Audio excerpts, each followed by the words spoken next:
Good evening, everyone. Welcome to this evening's GreenTech Exchange event.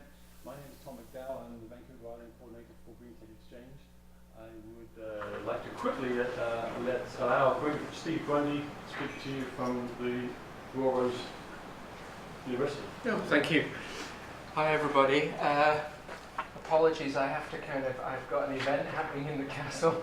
I've got another event in Souk at 7:30, and so I'm kind of hectic today. But I just wanted to kind of come over and welcome you to Royal Rose University. My name's Steve Grundy. I'm the VP Academic and Provost here at Royal Rose University. I have to say that it's a real pleasure for us to host these kinds of events. I think as an applied kind of professional university, it's our duty to host these events. Normally I think our students would be here, or more of them would be here, but again, I'm hosting a student event in the castle, so that's probably why some of them aren't here tonight. So I apologize for duplicate kind of evenings. But I do know, and I have talked to our past graduates who've connected with this Green Tech Exchange that you do here, and so it's really valuable to the students as well. So thank you very much for attending, and we're delighted to host it on behalf of Royal Roads. Thank you. Thank you, Steve. Do Tom and Steve, it's going to be recorded. Okay. So you catch up that way, okay? Okay. Thank you again, Steve Grundy. Okay, this evening we're going to be covering a panel event with 3 speakers, and I'll go into that more in a minute, followed by a bit of Q&A, and then we're going to have 5-10 minutes of announcements and general feedback session. So,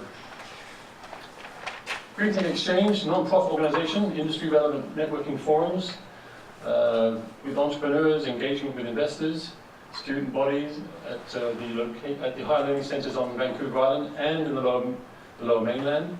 GreenTech Exchange is essentially based out of Simon Fraser University, downtown Vancouver on Hastings Street. Been in existence down there for about 4 or 5 years. On the island we've been based or operating for about 2 years now. Progress to date on the island, we've reached out to the higher learning centres. We've got established support from all 5. We've had about 7 or 8 events. Started off with wind energy distribution from Royal Roads. We participated at Globe 2012, and we've had a number of events around ocean energy, business strategies, green buildings, bioenergy, geopower, geo-exchange, etc., etc. Here's a rather busy outline of the activity on Vancouver Island that got us thinking about rotating events around the island periodically to showcase the activity that's happening.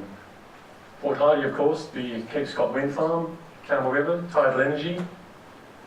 Port Alberni, Runner River, wave energy happening in the Ucluelet area. We have an offshore seafloor observatory in place, as some of you know, research operation. In Souk, there's a solar team, quite established, in Colwood. Of course, there's an active solar project happening. And of course, in Nanaimo we have bioenergy hub, and at Camosun and at Victoria, there are several ongoing projects in green buildings, sustainability research, and associated skills from the aerospace research domain as well. Offshore, we participated in Singapore this month at the first inaugural GreenTech Marketplace Forum. That was a 2 or 3 day event, and Managing Director Elmer Sum, who is based in Vancouver at the office there. He represented the region for us, and this little outline just goes to show how we're sistered into a group called Washington Clean Tech Alliance in Seattle, Washington. So moving into tonight's event, my background is not sustainability, so I had to get up to speed on what exactly sustainability is all about, and I did meet Roy Brook about 2 years ago now, maybe just over a year, 1 to 2 years ago, I was quite energized to see how the city of Victoria was ramping things up in the sustainability domain. So since then, I always kept an eye out on this subject, and learnt over the months how other cities on islands are changing their livability, their fit to purpose sense. In Melbourne, Australia, for example, they've got a Council House 2 building, which is almost a full-on sustainable building. Richard Branson has initiated a 10-island renewable challenge in the Caribbean, which is something to keep note of. And the Isle of Wight, which is on the south coast of the UK, is planned to be an eco-island within not too long. And here, quite closer to home, there's the world's first sustainability fair happened, I think it was last week, in Calgary. And of course, our own Vancouver on the lower mainland is planning to be the greenest city by 2020. So things to take note of and be proud of, happening on both offshore and at hand too. So our three speakers tonight, we have Terry Martin representing Campbell River, and Terry Martin is a registered professional biologist in BC and the City of Campbell River's environmental coordinator within the Sustainability Department. As a whole, the Sustainability Department is responsible for the overall development and management of the city's sustainability and carbon neutral efforts. Chris Midgley is joining us via Skype or Blue Jeans. We're just trying to figure out what will happen first successfully for us. That's why there's a bit of a gap between Terry and Roy on the panel there. Chris, as I said, is joining us from Nanaimo, where he is he's the manager of energy and sustainability for the regional district of Nanaimo. Nanaimo is just south of Campbell River, for those watching online, and on the eastern coast of the island. Chris leads the department that implemented green building incentives, carbon neutral operations, as well as completed a green building policy and plug-in hybrid electric vehicle policy too. Roy Brook is joining us here from Victoria. Roy Brook is a sustainability professional who has held leadership positions on 3 continents. His experience spans urban sustainability, national politics, international development, and humanitarian affairs. Roy has led initiatives including scaling up environmental sustainability investments and programming in Rwanda, strengthening international environmental governance regimes, including in the Middle East, and developing and managing a federal program to support sustainability leadership amongst Canadian operations. He recently served as Director of Sustainability for the City of Victoria. So a warm welcome, please, for our panelists.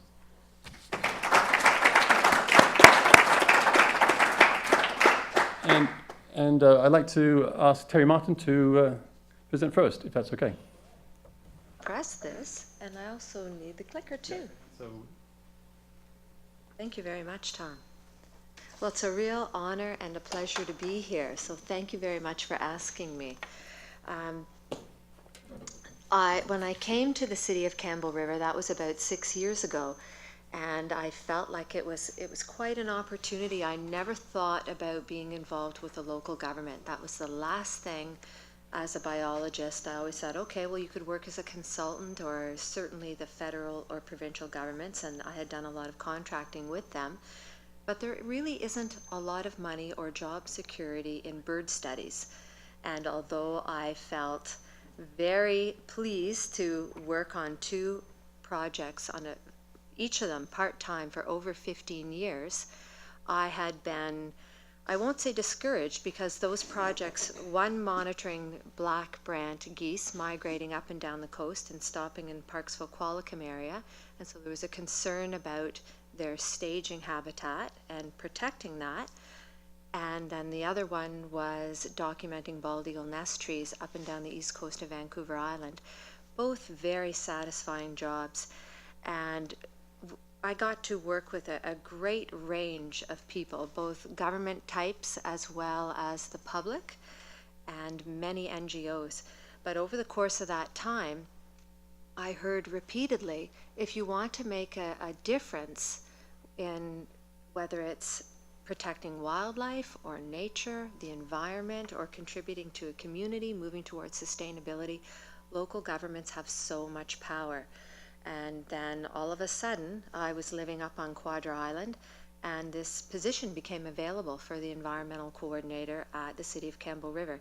It's a long-standing position. It was already like a decade old by then, although at that point we didn't have a sustainability department.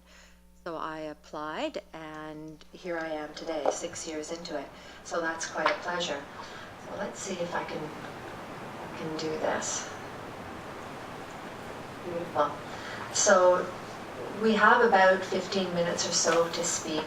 So the things, and I'm probably going to have to refer to my notes because my eyes, even with my glasses, aren't that good to read my screen up above. So what I wanted to go over tonight was just give you a brief snapshot of what Campbell River is, what kind of community we have, a little bit about our sustainability department. I want to touch briefly on two models. I know you've seen one of them a lot, but they really guide our work, as well as the framework. So how do we implement sustainability initiatives in the city? And of course, it's really important to track progress. How do we do that? And key challenges in moving forward. So I have three things, and these are very high-level things, but I seem to have encountered them in every area that I've worked. And it doesn't matter the organization, and the NGOs are facing these challenges too. So maybe I can get some ideas from you, or you're facing these similar challenges. So about Campbell River, we have a population of about 32,000 people. We're a coastal community along Discovery Passage. We're the third largest city on Vancouver Island. We've been going through quite a few changes as we transition from a resource-based economy. We are considered to be the urban service center for about 60,000 people. That's shown in the center of street trees in our downtown core. And we do have 3 First Nations communities within our boundaries. And of course that are nearby as well. Now the map there, that I appreciate that you can't probably see that all that well, and it's not all of the city of Campbell River, but it gives you a little bit of an idea that off on the left-hand side there's a portion that extends, that's our drinking watershed that follows the Campbell River. This map shows a lot of our urban streams and our urban containment boundary, which is the purpley area closest to the shore, and of course the Discovery Passage is there, and Quadra Island is off to the side where I live. I'm lucky enough to be able to live. So we often talk about the people, but of course Campbell River is about the natural environment as well. We are really blessed with 16 kilometers of foreshore that's very accessible. We have a number of urban streams. They're not fed by snowpack, so it's important to maintain the wetlands and the headwaters.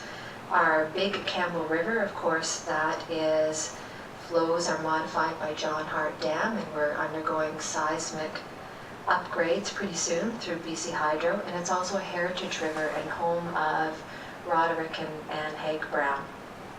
We're right on the edge of the Stewardship Award, City of Campbell River Stewardship Awards, which happens at the same time as our River Celebration and Haig Brown Festival. So not a bad time to come up and visit Campbell River. That's next weekend. We are also along the Pacific Flyway, so that's important if you're a birder and if you're out there fishing. It's quite a spectacular scene when some of the migration is going on. We're part of the coastal western hemlock zone. We have 26 bald eagle breeding territories. These are active breeding territories. Many other eagles you can see at any time of the year. But the breeding territories, those are resident population. And we're not doing too bad for a city. In our urban containment boundary, we still have roughly 33% urban forest canopy, which is fairly decent, I understand. So the Sustainability Department was formed in 2008. So as I said earlier, my position has been a long-standing one, but I was the environmental coordinator position was part of the engineering department. And then our senior management team, very forward-thinking, as well as, of course, there needed to be our elected officials' support. There was concern about climate action, and that was something that the environmental coordinator position wasn't really involved with. It was started out as a very fish-focused position and has moved on to other broader aspects. But it was recognized that we needed that additional capacity. So the sustainability department was formed, and we are 2 people in the operations division. So my supervisor, Amber Zernhelt, is actually the one who deals with a lot of the GreenTech ideas that you're going to be talking a little bit more in depth with tonight with our other speakers. So tidal, solar, and wind. And I remain with the environmental focus. And of course we have other areas that we are touching on now too. Waste reduction has fallen into our department. We are a big component of corporate and community sustainability planning, but of course we work with all the other departments, environmental management, and the people part. We do a lot of community engagement. The city does as a whole, but I think that when you're looking towards new ideas and innovation, it's really important to stay connected out there. So the people part is within City Hall as well as to the stakeholders and the public. So those 2 models that I was talking about, now I know you've probably seen that nested circle model representing sustainability. It's pretty common these days, and that is certainly the model that we've adopted at the city as part of our sustainability planning. It's a different idea when we used to look at the economy and society as being something separate from the environment, but of course we are wholly dependent on what the environment and ecosystem services provide to us. So I think that the shift to that model is quite significant. And now trying to interpret that and live by that model is no easy challenge. And somebody once told me that the best problems in life are things that you can never solve and that you work on for your entire life. And so I think this is one of those challenges for sure. But as I've been working at the city, I found that this bottom model, which is one that I've been toying with recently and trying to refine, is something that is really turning out to be a very big challenge. So when we are looking about sustainability and living within our communities, we start with these wishes and dreams and things that we want beyond just the things that we need for survival. But we recognize that we can't have everything. And so you have to form a community plan, and you're looking at, okay, you have to live within existing legislation. So these are all the rules that people make, whether it's things that control local government, like the Local Government Act or the Community Charter, to things like the Wildlife Act and even the Charter of Rights and Freedoms. All of those things are really important. But what I've come to understand is that you can do things perfectly legal, and you can follow all the policies, and you can follow all the rules that people set aside, but that doesn't mean that you're obeying natural laws and basic physical principles. And that is really, to me, what the crux of sustainability is about. We're bumping up when we're talking about climate change and peak oil and dwindling ecosystems. We're bumping up against limits, nature's limits. How do we live within them? That is the big challenge for sure. So of course we implement sustainability through a whole range of guiding frameworks, and it seems like there's a lot of bureaucracy at the local government level, but if you're going to implement plans and you have so many different people and stakeholders and there's so many different values that you're trying to represent and cover off, I'm now beginning to really understand the importance of these master plans. I've listed a number up there. Those are by no means all of the plans. There's still so many more. And there's even more after that. There's things like our drinking watershed plan, our foreshore plan, waste management. I haven't even mentioned our agriculture plan, our community garden policy. There's so many. But those are all important frameworks that we implement our programs underneath. And of course, for tracking our progress, Well, now we've started to do something. I thought, wow, we've just come through the Sustainable Official Community Plan, which was adopted in February of 2012. And it was huge because we also had our Integrated Community Sustainability Plan at the same time. So that was first, the OCP was the guiding document, and then how we're going to implement that. Those were two major plans. Other departments were coming on board with their plans too. And I thought, I'm done with plans. I need to start getting some other work done, some implementation. But then it was, okay, now we're going to do a departmental plan. We have to get our sustainability department plan ready. We're going to have to do that every year. And I thought, oh no, not another plan. But now I really see the value of that one too, because it's saying, okay, these are the things that we set out to do, but this is a chance to take stock and say, this is what we accomplished. So I'm holding our 2012 plan, and of course, everything that we're trying to measure, whether it's solar or invasive species management, they all have different ways that we track them. And this is a very readable document. It's available online at the city's website, and they're presented to council. And so each of the departments in operations is now presenting these annual plans, and they're really helpful. So for instance, if you want to just have a really quick snapshot of our energy and emissions, how we're doing with our carbon neutral reporting, how many green roofs we have, anything like that, this is a good overview document to go to. While we're doing all of this work, I'm now just going to finish up with these 3 key challenges before I finish up my presentation.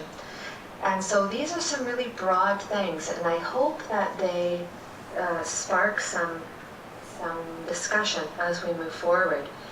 But one of the things I think that I'm encountering more and more often is this idea of the public being consumers, and sometimes we treat them as consumers, versus citizens. And this is a transition that's happened in local government since about the 1930s, where we have transitioned from workshops to serve the community to all of a sudden now we're strictly consumers. We want the best value for our tax dollar, as people should. We should always be concerned about that. But it's very hard when you're looking at things through the eyes of strictly a consumer to take in many of these other values, such as sustainability and the environment.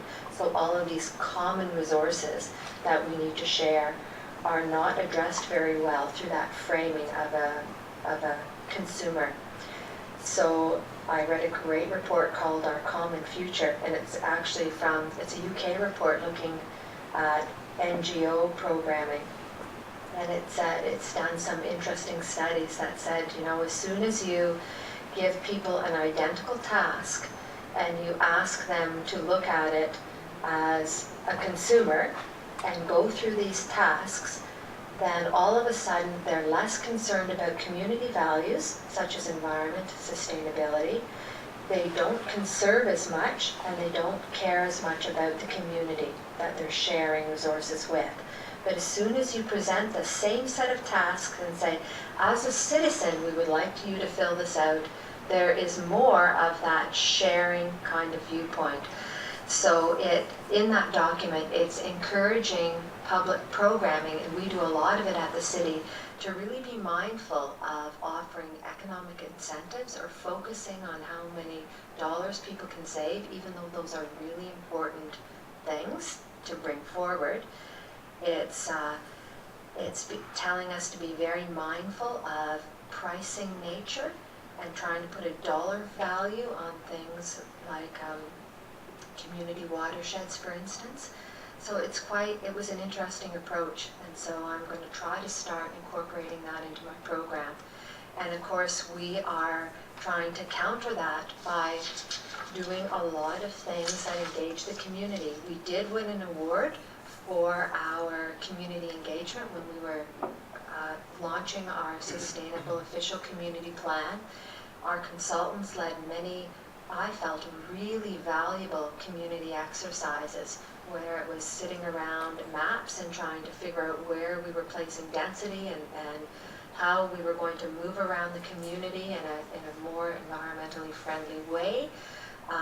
We try to do things like Local Government Awareness Week, where we bring students in from the local schools and say, right into council chambers, and we give them some fake money, and then all the departments make a pitch on all the things that we're doing. So we talk about sustainability programming, we talk about watershed, we talk about the importance of keeping your toilet flushed, and the RCMP and the fire department make pitches.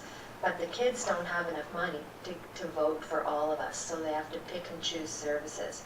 That is a fantastic activity. Those things take a lot of time, but it really helps to bring back citizen engagement. We are doing land use forums. Now I have a picture there of a game in the bottom right-hand corner. We tried this game at the Home Expo, and I had a lot of fun with it. Now it really worked out quite well. So we were trying to get folks to fill out surveys for the OCP, and a survey can be a pretty dry thing. So instead what I did was I made this big board, big circle board, not quite as big as these tables, but close to it. And I was trying to duplicate that nested circle model.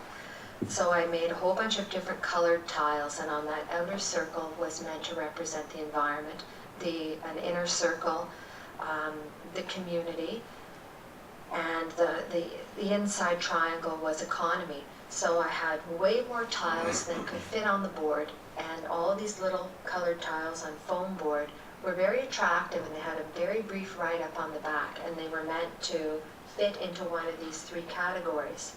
And so as people came by, and thousands of people attend the home show, I gave them, they were initially drawn to this game because they thought that they were brightly colored drink coasters that they could purchase. And they were artsy, so they very rarely come to a display that's just information about what we're doing and things that they have to read.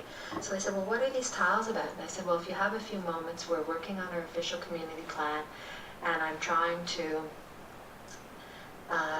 get across this idea of how important it is for you to have input into this plan so your values are represented. And just to give you an idea, I have all these tiles down here. Have a look through them, and if you care to, take a few from each of the three different categories that are important to you and place them on the tile. But recognize that the person after you is going to place what's valuable to them. And over the course of the day, we're going to build a plan, and that's going to be a shared event. And that sparked many great conversations. And for those people who were really interested, then we had them fill out a survey. But it gave them that idea that they were building something together. So I encourage you to give that a try if you ever have a chance. We also have advisory commissions with members of the public. So that looks at planning, environment, community. We have a youth action committee, which is pictured here. We do watershed tours with the public, or we have done in the past, and take them to the UV treatment facility. We take them to see solar panels. We invite people up onto the green roof to have a look at that. So there are plenty of ways, but it takes quite a while.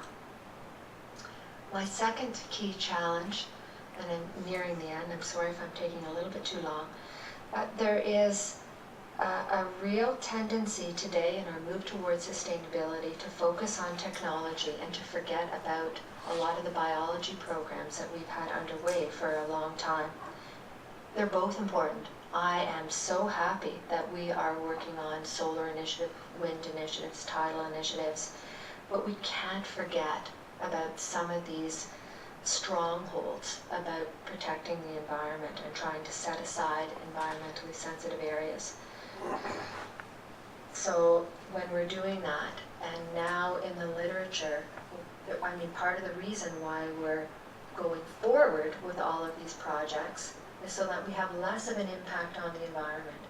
And we are getting an idea now from scientists that we need to maintain at least 50% of ecosystems in a natural state so that they can continue to provide us with ecosystem services that support the human economy. 50%. Can you imagine if we tried to do that on a local level and tried to maintain, took our fair share and tried to maintain 50% of it, how difficult it would be? That's quite a challenge.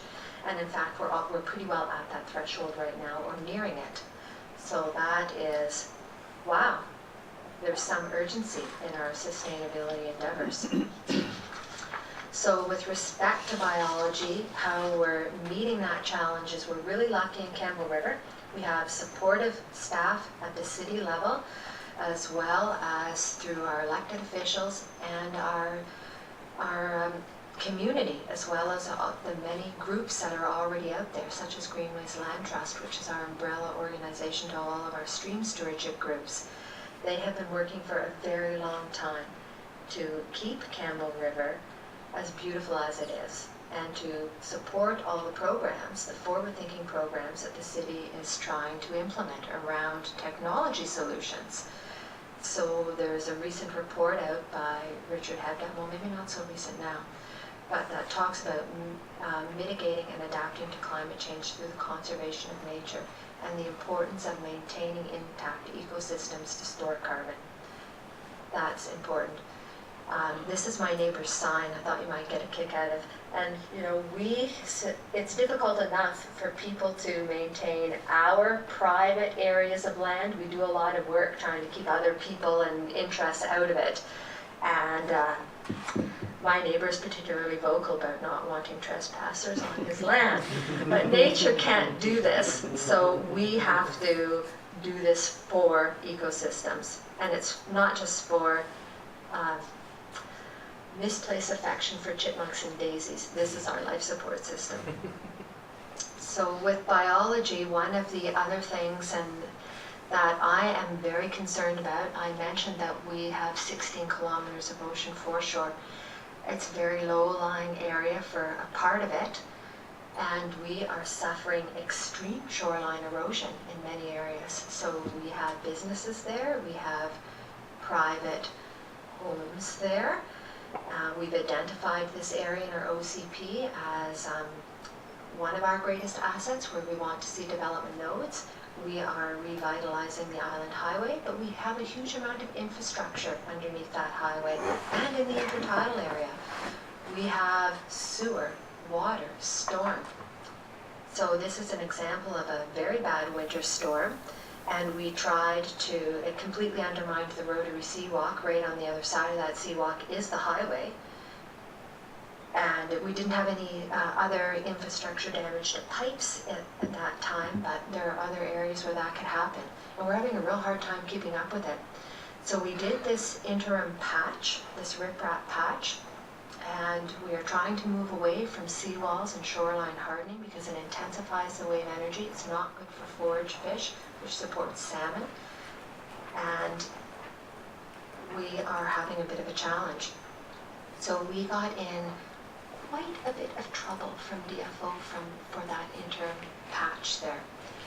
And so we have now a very good relationship, I believe, with DFO, and we worked very hard with them to get a memorandum of understanding to do soft shore restoration, where we rebuild the shoreline to try to dissipate wave energy. Is it enough to tackle climate change? No, it isn't. But it is certainly a more sensitive way to move forward, and it helped us. We had to do a whole study of our shoreline in order to move in this direction and do the memorandum of understanding. And so, although we didn't have the funding to tackle sea level rise in that document, at least it gave us the opportunity to open the door. And we know that we have to move towards sea level rise planning areas. So right now our marine shore is designated as an environmentally sensitive area. It's a development permit area. So that's a good first step. But if these lands are as subject to sea level rise as what we think they're going to be, then they should really be classified as hazard lands. We're going to need some help from the province with that.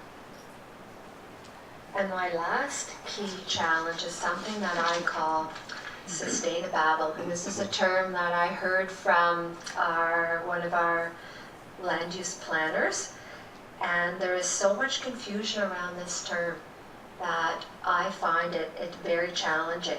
So in many ways, I am still confused that I don't understand what the difference is between a move towards sustainability. It seems like we were doing many things like low impact development techniques, best management practices, and that those things have simply been rebranded as a move towards sustainability. I'm very proud of all the programming that the City of Campbell River does. I think that we've been really forward. We've won awards in many areas. I want to see that programming continue. But we have to be very careful that unless we're addressing ecological carrying capacity, that if we are continuing to grow, then that's pretty hard to say that we are moving towards sustainability if we're also wanting to always grow the footprint of the economy. Those are big issues, and those are delicate issues to talk about. So I just exercise caution around that. And of course we live in a global economy, so it's pretty hard when we're talking about localizing to tackle that. How are we tackling it in Campbell River? Well, we're trying to remember some of those basic concepts that I learned in high school biology. Food, water, shelter, and by shelter I'm including energy, and that there's very strong writing on the wall that we are going to have to localize a lot of those systems. So we do have an agricultural strategy. We grow 1% of our food in Campbell River. We have a goal of moving towards 10% local food production. We might be wise to grow more food than that. Looking at local ways to generate energy as well, of course, and how are we going to handle our waste locally, which means basic things like how do you compost, how do you teach people how to do things like that, taking them to the landfill, rethinking pesticide use, conserving soils. A picture here is our compost challenge. We had that. We also had an energy challenge to reduce footprint, and a picture of our local farmers market. So thank you, everybody. If you want more information from me, I'm available at the City of Campbell River. There's my email address. If you want more information on some of these other GreenTech ideas, Amber Zernheld is the woman you need to be speaking with. She's our sustainability manager. Very approachable. And thank you. Please visit Campbell River. We live in a beautiful place.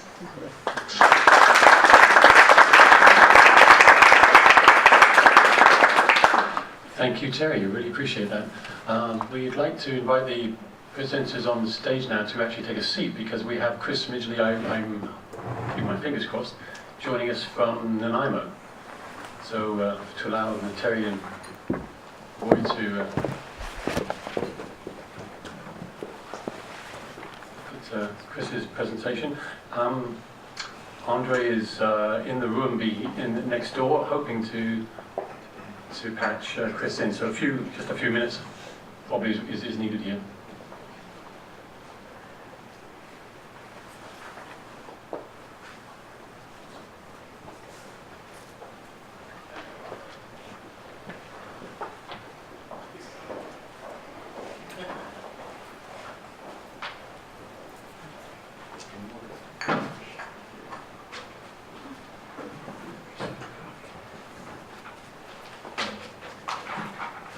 Feel free to top up the liquid refreshments.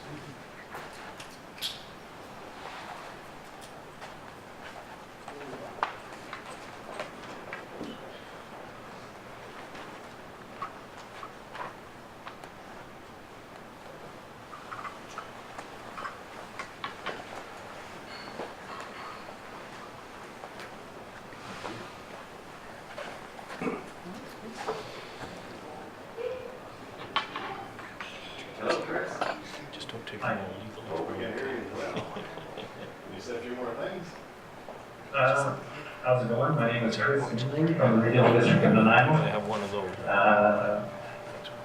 here I am on a lovely Wednesday evening. Yeah, we have a background noise coming. Hang on for a second.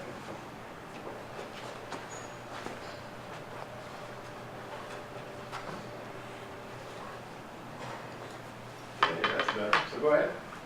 Okay, hi, my name is Chris Midgley from the Regional District in Nanaimo. Is that good? Okay. That's good. All right, so you'll have to talk to people, obviously from Well, here. Chris, welcome. Everyone's just they've just taken a few seconds to fill up their refreshments while we're setting up for you. So I'll give you a countdown in a few minutes. Hopefully. Okay.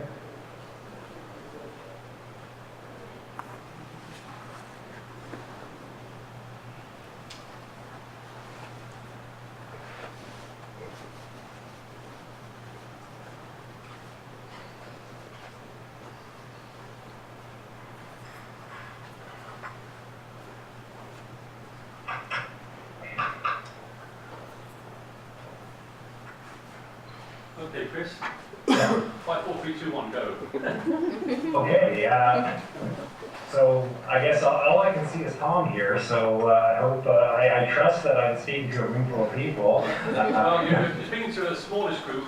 There were several events happening just to give everybody a bit, Chris, a bit of, maybe I can just show you in the room. We've got about, I'd say about 20 people. Can you, Okay. okay? Okay. We're challenged tonight because of some competing student events.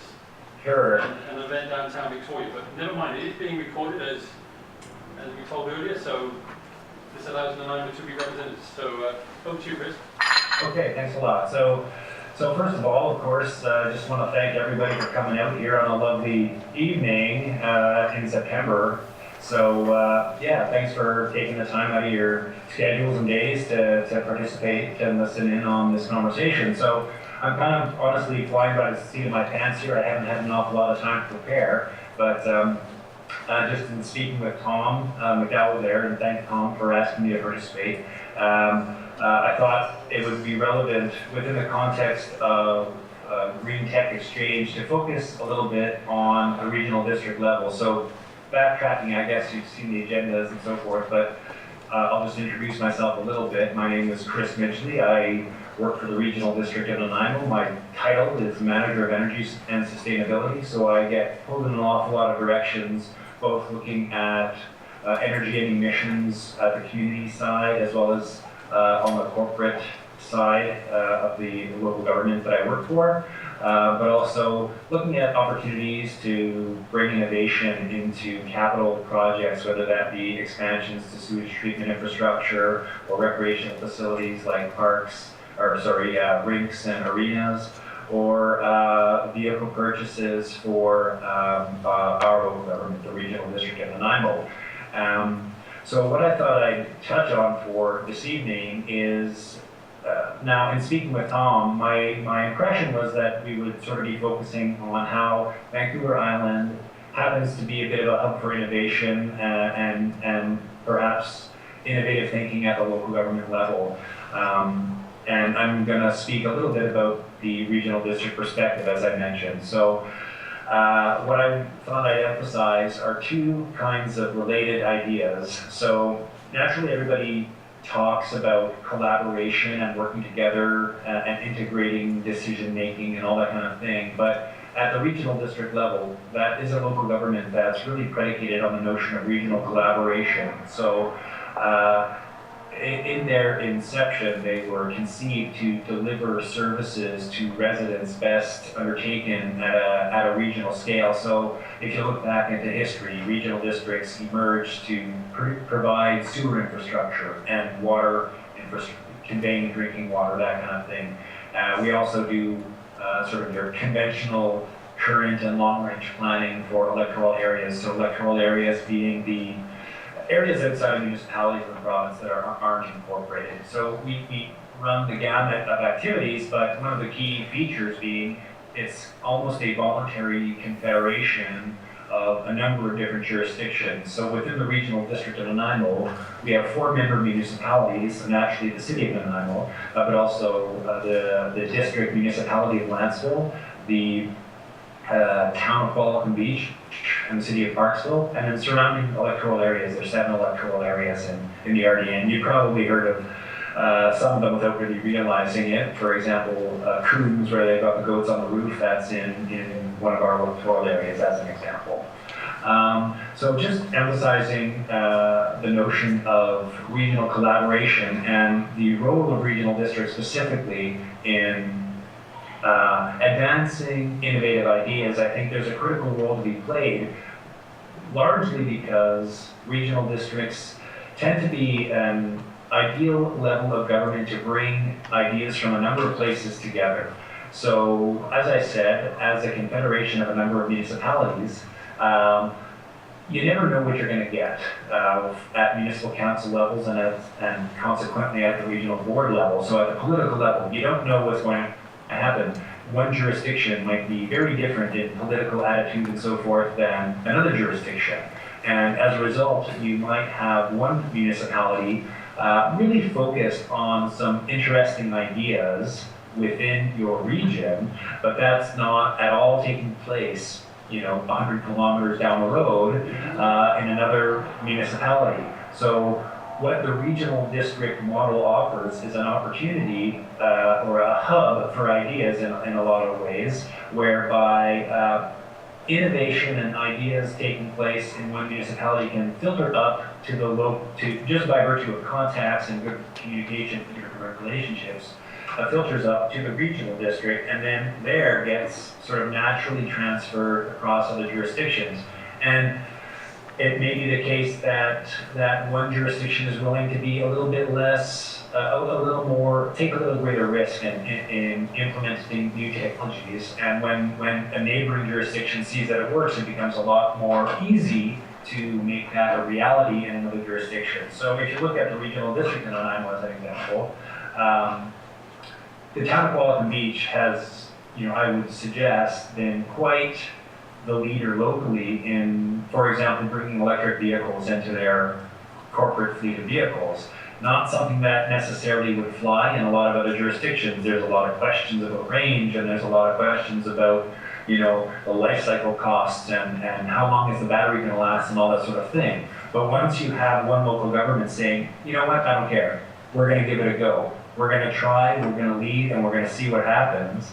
And that sort of blazes a trail that we see at the regional district level, and then really starts to filter across, both in terms of policy development and actually investing in the infrastructure. So as a result, I think just taking that example a little further, we've started to really collaborate regionally on electric charging infrastructure and that kind of thing. So now we have a situation where if somebody arrives in the city of Nanaimo on a ferry with an electric vehicle, they can make it across to Tofino with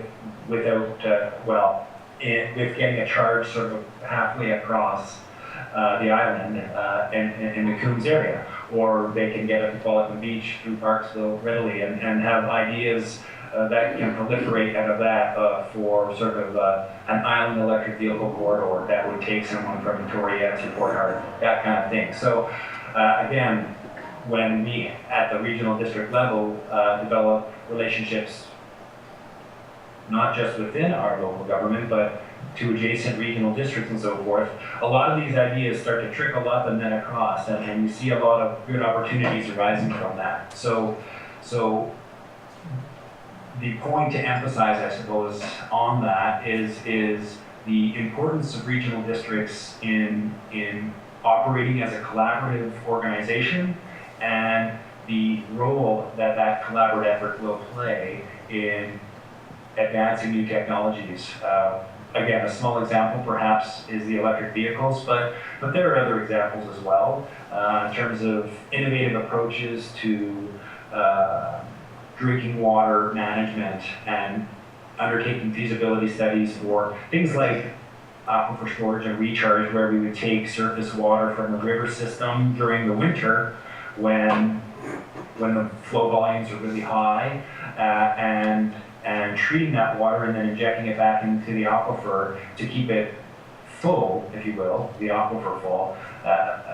sort of conceptually anyways, and then drawing down that aquifer in the summer instead of relying on surface flows when rivers are at their lowest. And again, those become kind of interesting approaches to water management that aren't very widely practiced, but result out of these collaborative exercises between member municipalities, in this case Parksville and the regional district in Nanaimo, and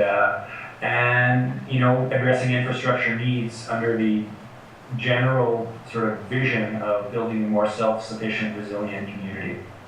So that's one thing that I just thought I'd emphasize in the role of advancing technologies and green technologies is that the collaborative effort that facilitates that.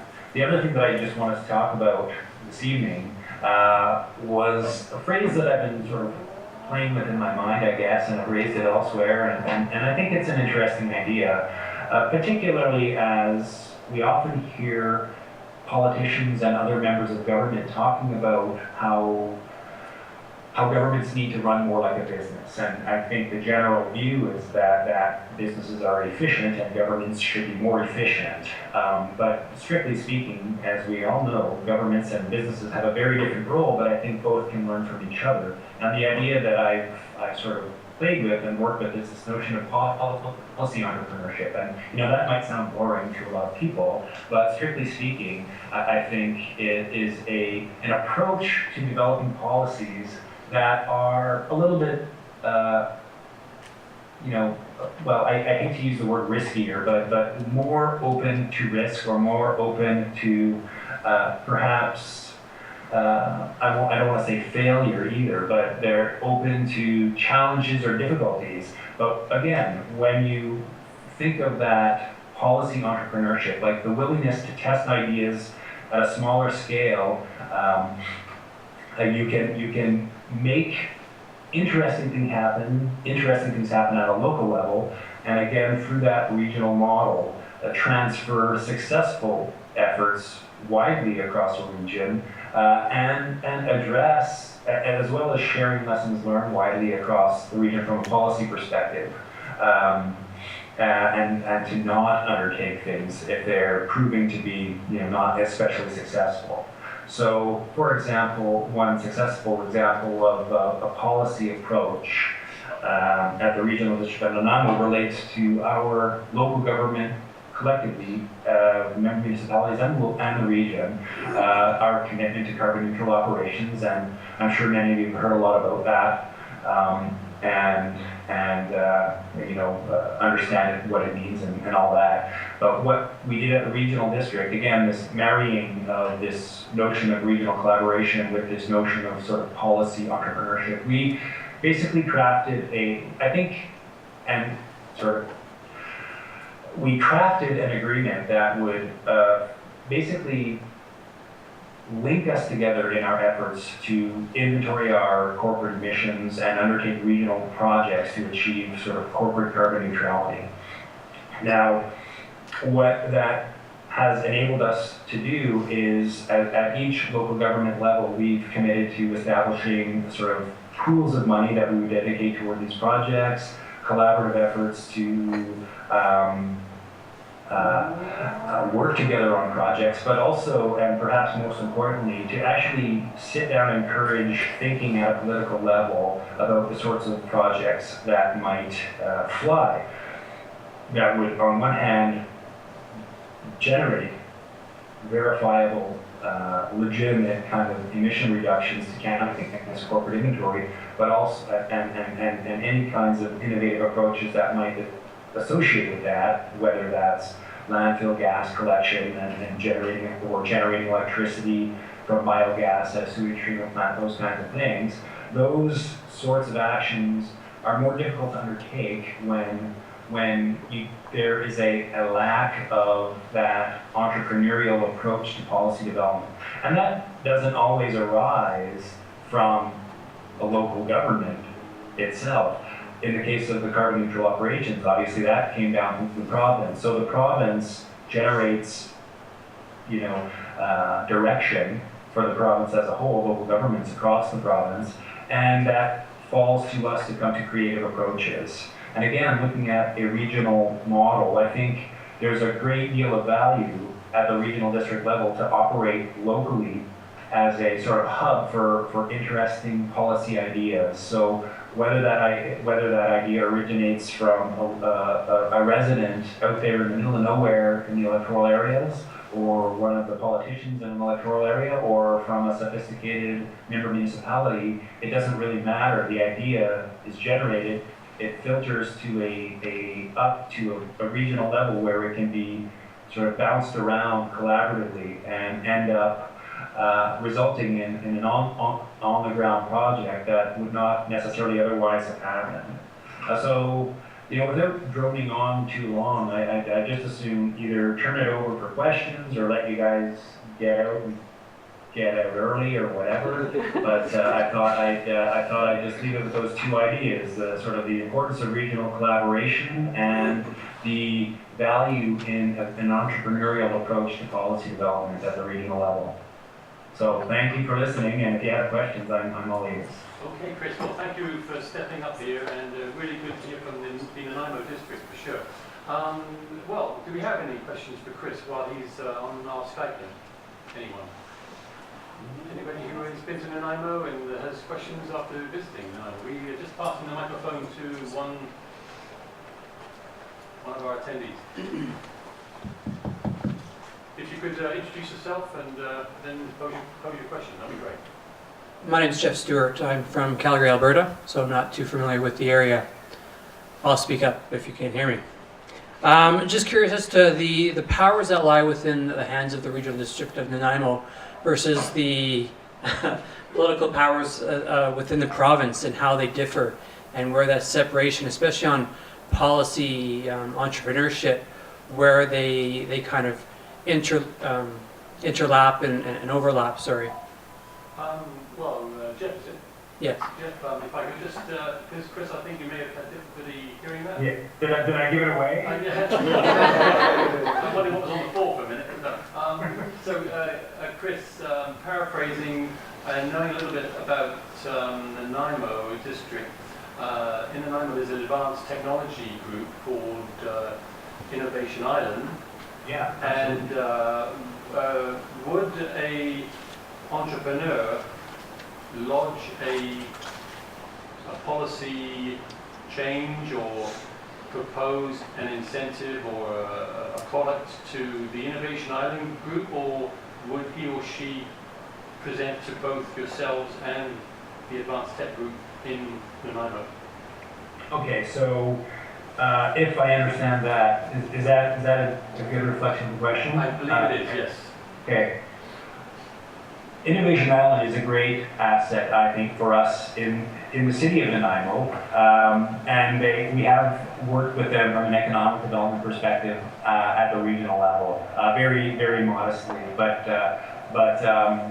So if I was an entrepreneur considering moving to Vancouver Island and the Nanaimo area, I would definitely talk to Innovation Island. They're an exceptionally welcoming group, and like I said, a great asset. They're tied into a wide range of possible supporters, whether that's just information on how to develop businesses, to support through small business development, to angel investors, to anything, venture acceleration. So they do have a venture acceleration program, I believe that's what it's called, whereby if you have a great idea or you believe you have a great marketable technological solution, you would absolutely I would unequivocally kind of urge a potential entrepreneur to go to contact the people at Innovation Island and see what resources they might have that'll help you move that along. At a local government level, it's a little trickier. We don't tend to, invest in untested technology. However, we are very open to innovative approaches to the systems that we operate, and there are opportunities for us to incorporate new technological systems into, say, sewage treatment, for example, or water conveyance. Or there's not a lot of necessarily innovation there, but But for example, I mean, we've recently installed a type of mixer. I mean, it's fairly crude stuff, but a mixer in one of our sewage digesters, which is a linear mixer instead of blowers, for example. It's never been used in Canada. It's more common in the States. And yeah, that's sort of an example of a technological sort of system that's innovative and relatively new that we would be interested in approaching. On an incentive side, I'll just sort of put a plug into the Regional District of Nanaimo. We have a green building incentive program, and we've tweaked it over the years. It's been in operation since 2010, and we revise it, tweak it on an annual basis. And we had for a couple of years in place an incentive for solar hot water systems, and it wasn't really going anywhere. So we've changed it to be an incentive program, so a $250 rebate if you install a renewable energy system, and that's all. We've left it open. So if there's, and we leave it to the individual applicant to come to us and tell us the type of the system. It could be a hybrid system mixing wind and geothermal, or photovoltaic and biomass or biomass or whatever. And we don't have any preconceived notion of what the technology is. If it's you know an established, like if it's a technology that is available for purchase, it's not some tinkered, invented thing, but it's actually a CSA approved or whatever product that can get into a home. You know, we're all for opening the door to that kind of innovation. I don't know if that answers the question. No, that's great, thanks, Chris. Just like to, 1 second, we're just attending to a cell phone, but Nanaimo, of course, has got the Nanaimo Bioenergy Centre, and it's located right across from the city of Vancouver. North of you is Campbell River, south of you is Victoria. You're in a prime spot, Chris. Yeah, we're a hub. As being a sustainable showcase there. And you're looking across to Port Alberni, remote communities out to the west of the island. Are you, I mean, I'm hearing the Runner River projects are well established now in Port Alberni.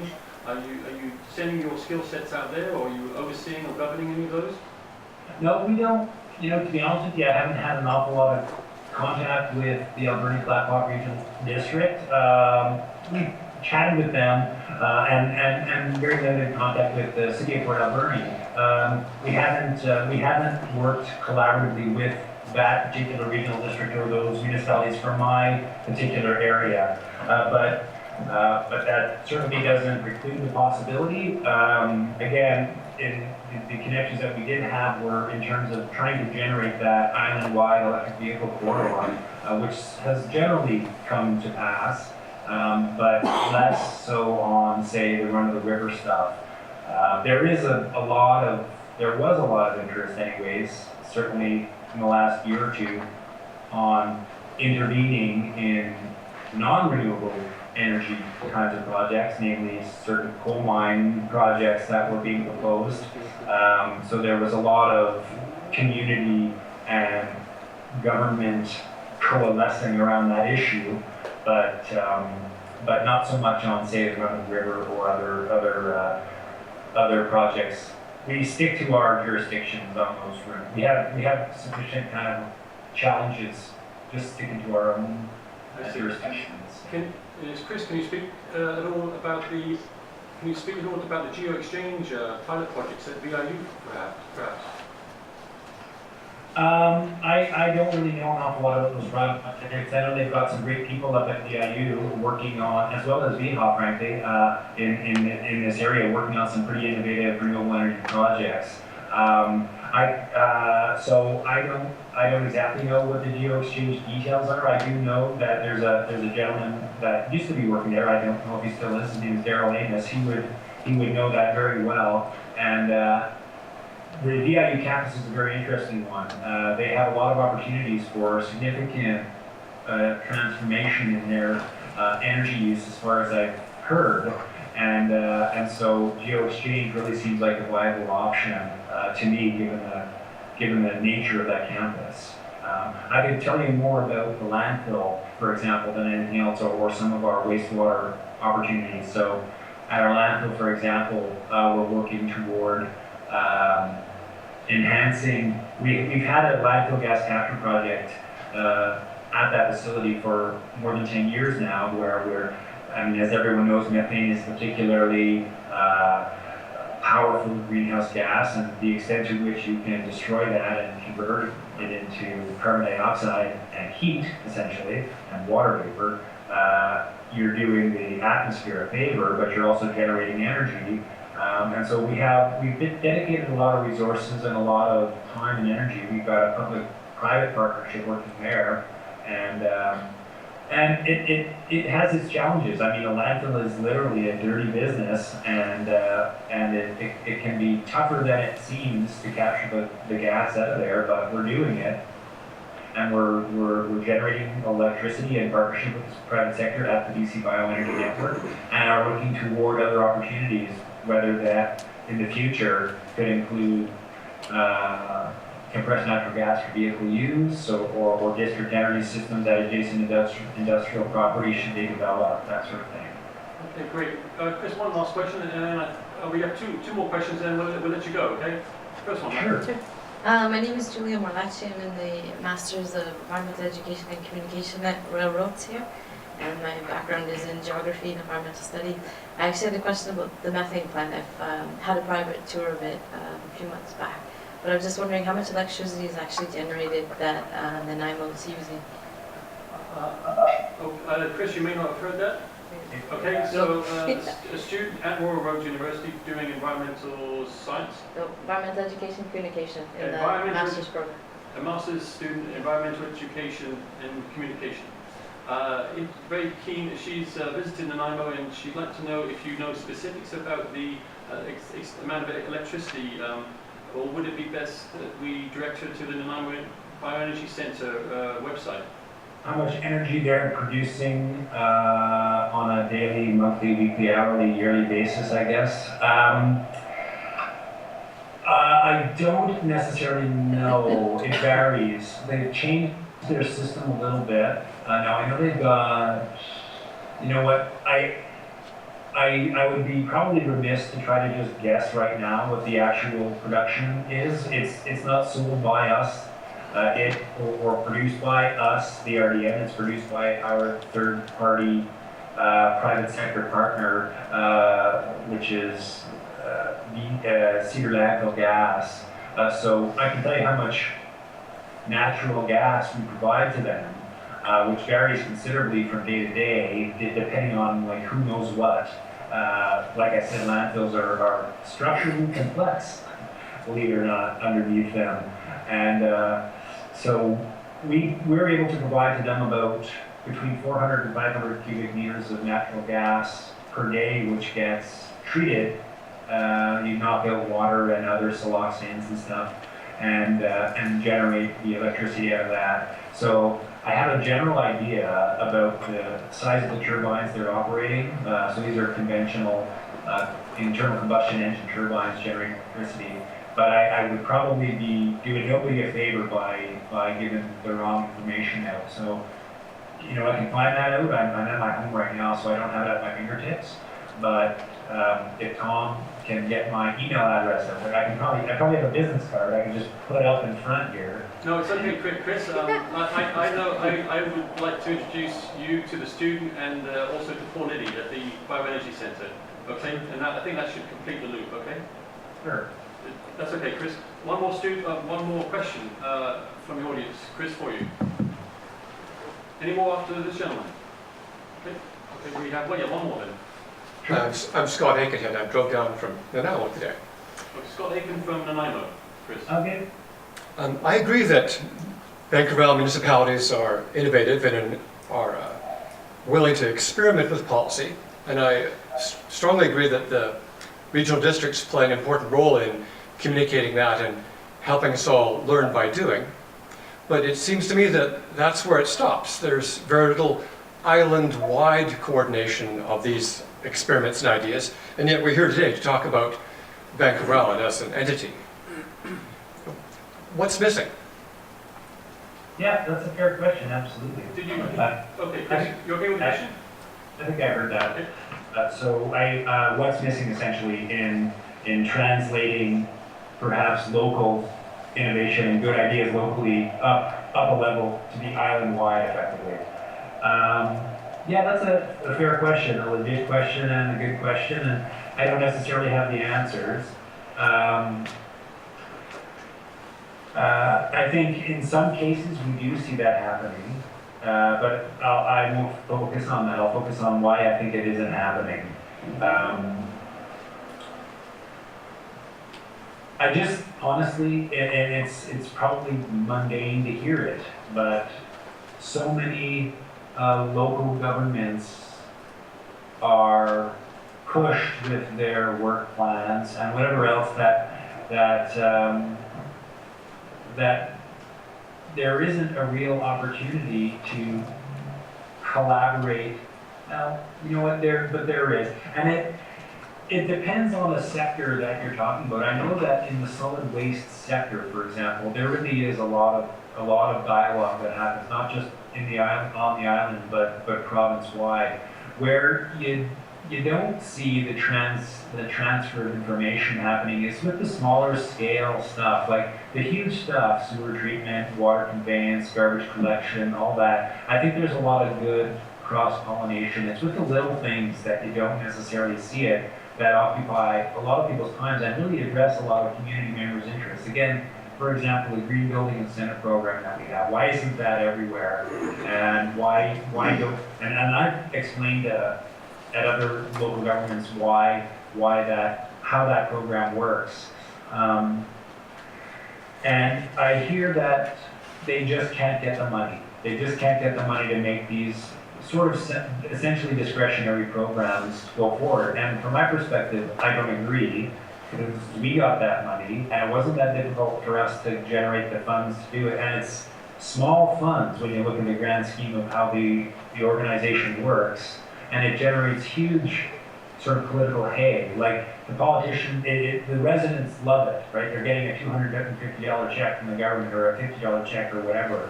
And like for $10,000, $15,000, $20,000, we're getting a lot of great response from our residents. So why doesn't that translate over? I really don't know. I think a lot of staff get shut down pretty quickly when they talk about a $20,000, $40,000, $50,000 project, and that's not essential in the core services that they deliver, that they're required legally to provide. And, I wish I knew better why things. I'm trying to think of how ideas that I've thought or I've received from elsewhere have promoted them, and they got sort of nowhere.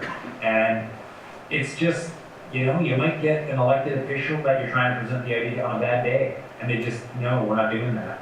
Or a member or a colleague just says, no, we're not doing that, and no further discussion. I'm afraid I don't have great answers on that. I'm just thinking off the top of my head, and there's no real reason for that to not exist. I just think people get shut down. Well, some good points there, Chris. Thank you. The Vancouver Island Economic Alliance Conference coming up at the end of October may be a good platform to brush that one out a bit further, maybe. Yeah. Chris, I'd really like to applaud your time. You're freeing up some time this evening. I know you've got a full-on week this week, so thank you again, and you've got a young family waiting to get back to. So on behalf of everyone here, a big thanks, and we'll chat soon, and I'll follow up as well tomorrow, okay? Sure, and thanks for having me, and I appreciate the opportunity, and by all means, if anybody in the audience wants to give me a call or an email, feel free to do so. I'm happy to think about it, not necessarily off the top of my head and flying by the seat of my pants, but actually putting real thought to some of the answers. No problem, Chris. Thank you again, and we'll catch up soon, and I'll share your contact details with everybody shortly, okay? Okay, thanks. Have a great rest of the evening then. Yeah, you too. Bye-bye. Bye.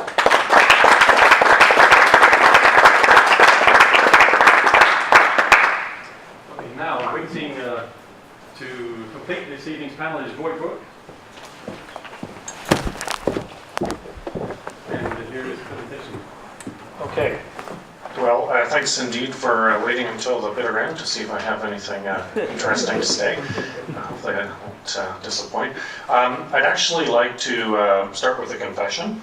I normally bike absolutely everywhere.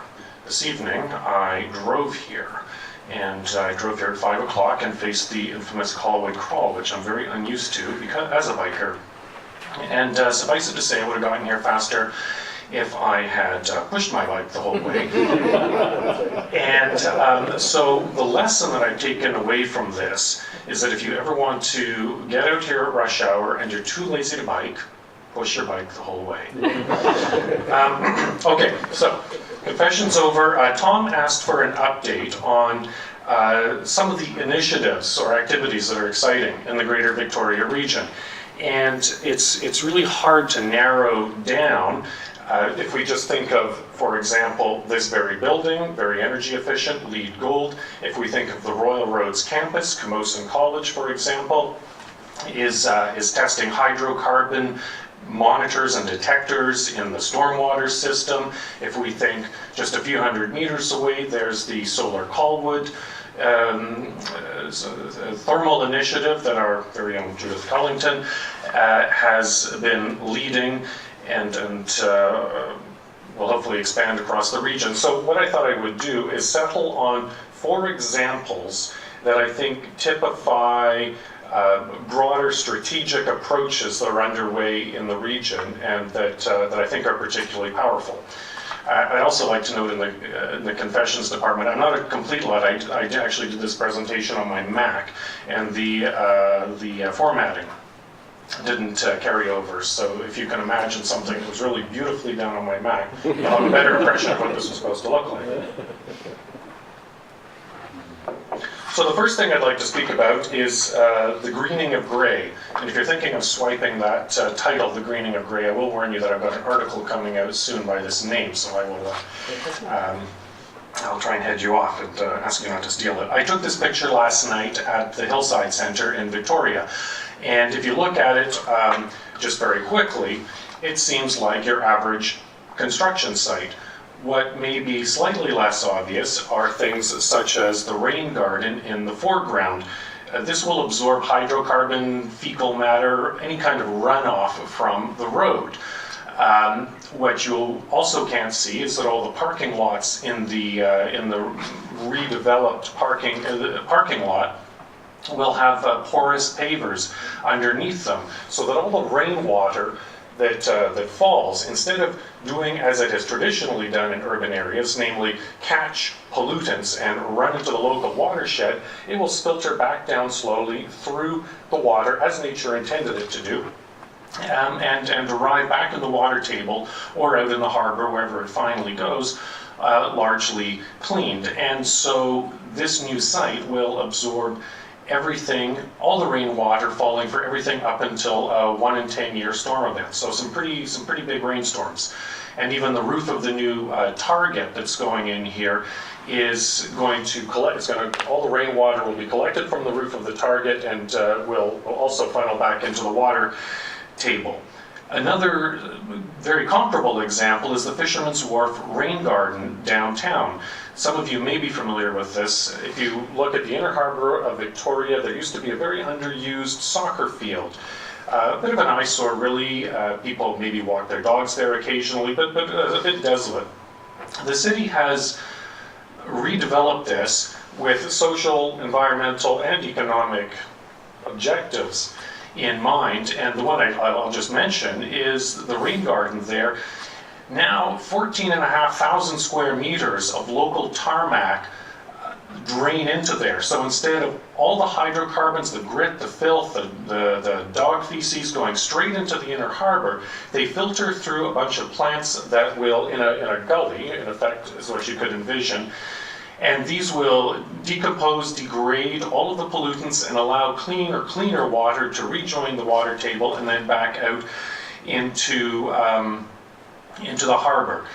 So the point I'd like to emphasize here is that malls aren't new, parking lots aren't new, and parks aren't new, but what is new, I think, or emerging as a very interesting practice in this region and elsewhere is taking traditional approaches and infusing them with a new set of ideas and that tries to work with nature instead of against nature, and that brings nature back into our cities instead of just pretending that there's some other out there and we can flush all of our garbage to some other place. Instead, we bring nature back into the city, we allow nature to do its job as intended. And so I think these are two very interesting and powerful examples as it relates to the rest of the island and other communities. There's a very interesting initiative that I had something to do with between the CRD, the City of Victoria, UVic. Essentially what this initiative is going to do is look at our green infrastructure, in particular the local bioswales and rain gardens, and ask the question, what's working? What's not working? Are these things serving their intended purpose? What kind of results are we getting? And then take that in a really academically rigorous and empirical fashion and share that knowledge out in all kinds of comparable communities, for example, across this island, Lower Mainland, Oregon and Washington State, with similar climates, so that we can all build and all improve, because we're really all learning as we're going. And I think this, Scott, goes a little bit to your point earlier about why some things don't get shared. This project will hopefully build the learning and the dissemination in from the outset. So that's one broad area I wanted to speak to. The second example I'm calling triple bottom line approaches, but really this is just speaking about the idea of holistic design or integrating social, economic, and environmental outcomes or results into project designs from the outset, as opposed to thinking purely in terms of economic, social, or environmental silos. The picture that's up on the board here is Sayam Lelam, which means our home in Coast Salish, and it's a housing initiative for Aboriginal youth and families, and it's one that's very near and dear to my heart. There's a number of things that are really exciting about it. From a social perspective, it's providing, as I say, housing for Aboriginal youth who are in training, typically at Camosun, or families, for example, grandmothers that are raising children. That is the social component, but Siam Lelam and the Victoria Native Friendship Centre, which together with a number of other partners is running it, hasn't just stopped at that social component. They're really, I think, in a really exemplary and exciting way, weaving in an economic dimension. For example, on site there's going to be training, micro-enterprise, potentially using a garden, an on-site garden, that the community, the Siam Lelam community itself will manage. And there's also, of course, a strong environmental component. There's two phases to this. The new phase will be built to LEED Gold. The old one that's being renovated, they've really been pulling out all the stops to sort of change the narrative that social housing has to be lousy housing. That's just not the narrative here. Instead, it's looking at how we can have all of the same environmental standards in this building that you would find anywhere else. And this is everything from basic things like low VOC paint to Energy Star appliances, and over time, high E windows, or low E windows rather, and all of the other kinds of same quote-unquote high-end features. This is just one example of a triple bottom line approach. There are others in the region. There's a very exciting one. We're launching in the community a green certification system. Now this is for local businesses, and it's a local certification system as opposed to LEED or BOMA or Green Key, which are maybe sectoral or for buildings. And here too, the idea was to integrate social, economic, and environmental considerations. So at an economic level, you're sending basically a price signal by rewarding and recognizing building businesses that are going the extra mile and rewarding them with recognition for environmental performance. You're rewarding and supporting and acknowledging good environmental performance. And you're also through this system going to be encouraging good social outcomes and social performance, because it's not just about environmental metrics. There's also going to be a number of social criteria in the rating system. So these are two examples of what I would call holistic integrated approaches. It's not universal. I've been a member of something called the Urban Sustainability Directors Network for a couple of years, and I've been to a number of the Federation of Canadian Municipality Sustainable Communities meetings, and I found the social stuff has, as it's known, the social stuff is usually a bit on the margins, and people aren't sure how to measure it, they're not sure how to manage it. It's not as well evolved as a field. The point I'd like to emphasize is that it's vital. There are good examples, and if we really want to achieve anything in any of these categories, then we need to think about all of these categories. So that's the second area that I wanted to mention.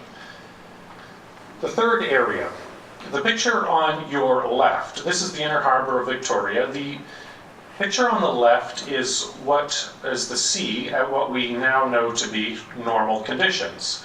The picture on the right was taken in 2011 at what's known as king tide. Now this is, as you may or may not know, an unusually high tide. Happens usually in winter every so often. This was a very high king tide. The situation on the right is actually emblematic of what we're going to see in this region between 2050 and 2100.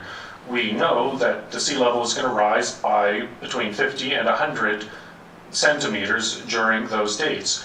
So within my lifetime, hopefully, that picture on the right is what we will likely see in terms of sea level rise in the Inner Harbour. Plus, we also know that there's going to be a greater frequency of storms, a greater intensity of storms, and there's going to be more storm surges. So you're not just thinking about that higher water, you're thinking of a confluence of events here.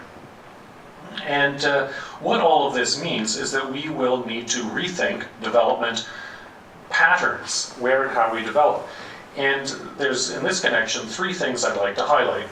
One really interesting initiative that's going on in this region, it's being led by the CRD, Saanich and Victoria are also involved. It's a sea level rise mapping, an analysis of sea level rise and planning areas. And it will help us understand far better which parts of our region will be affected by sea level rise, and based on that, what the economic impacts will be, and based on that, a model bylaw will be developed that municipalities can then adopt and use to guide their own planning purposes. I think this is interesting in and of itself. I think it's also interesting because through, for example, my work with the Urban Sustainability Directors Network, I came to realize that even other communities that we think of as very far ahead in their thinking and planning, Vancouver, Seattle, Portland, are all very interested. The data may not be so interesting because their own situations will be different, but the methodologies, how we do this kind of work, how we crunch the numbers, how we do the economic analysis, how we engage the public, how we get buy-in for the bylaw, or how we don't. These are the kinds of things that other municipalities are very excited about and want to learn about. And I think that there's a huge opportunity there to build in that learning and that dissemination from the outset. And there will be that opportunity, and there'll be a workshop in March, late March of 2014, to actually take that information and share it and workshop it through with some of these other partners.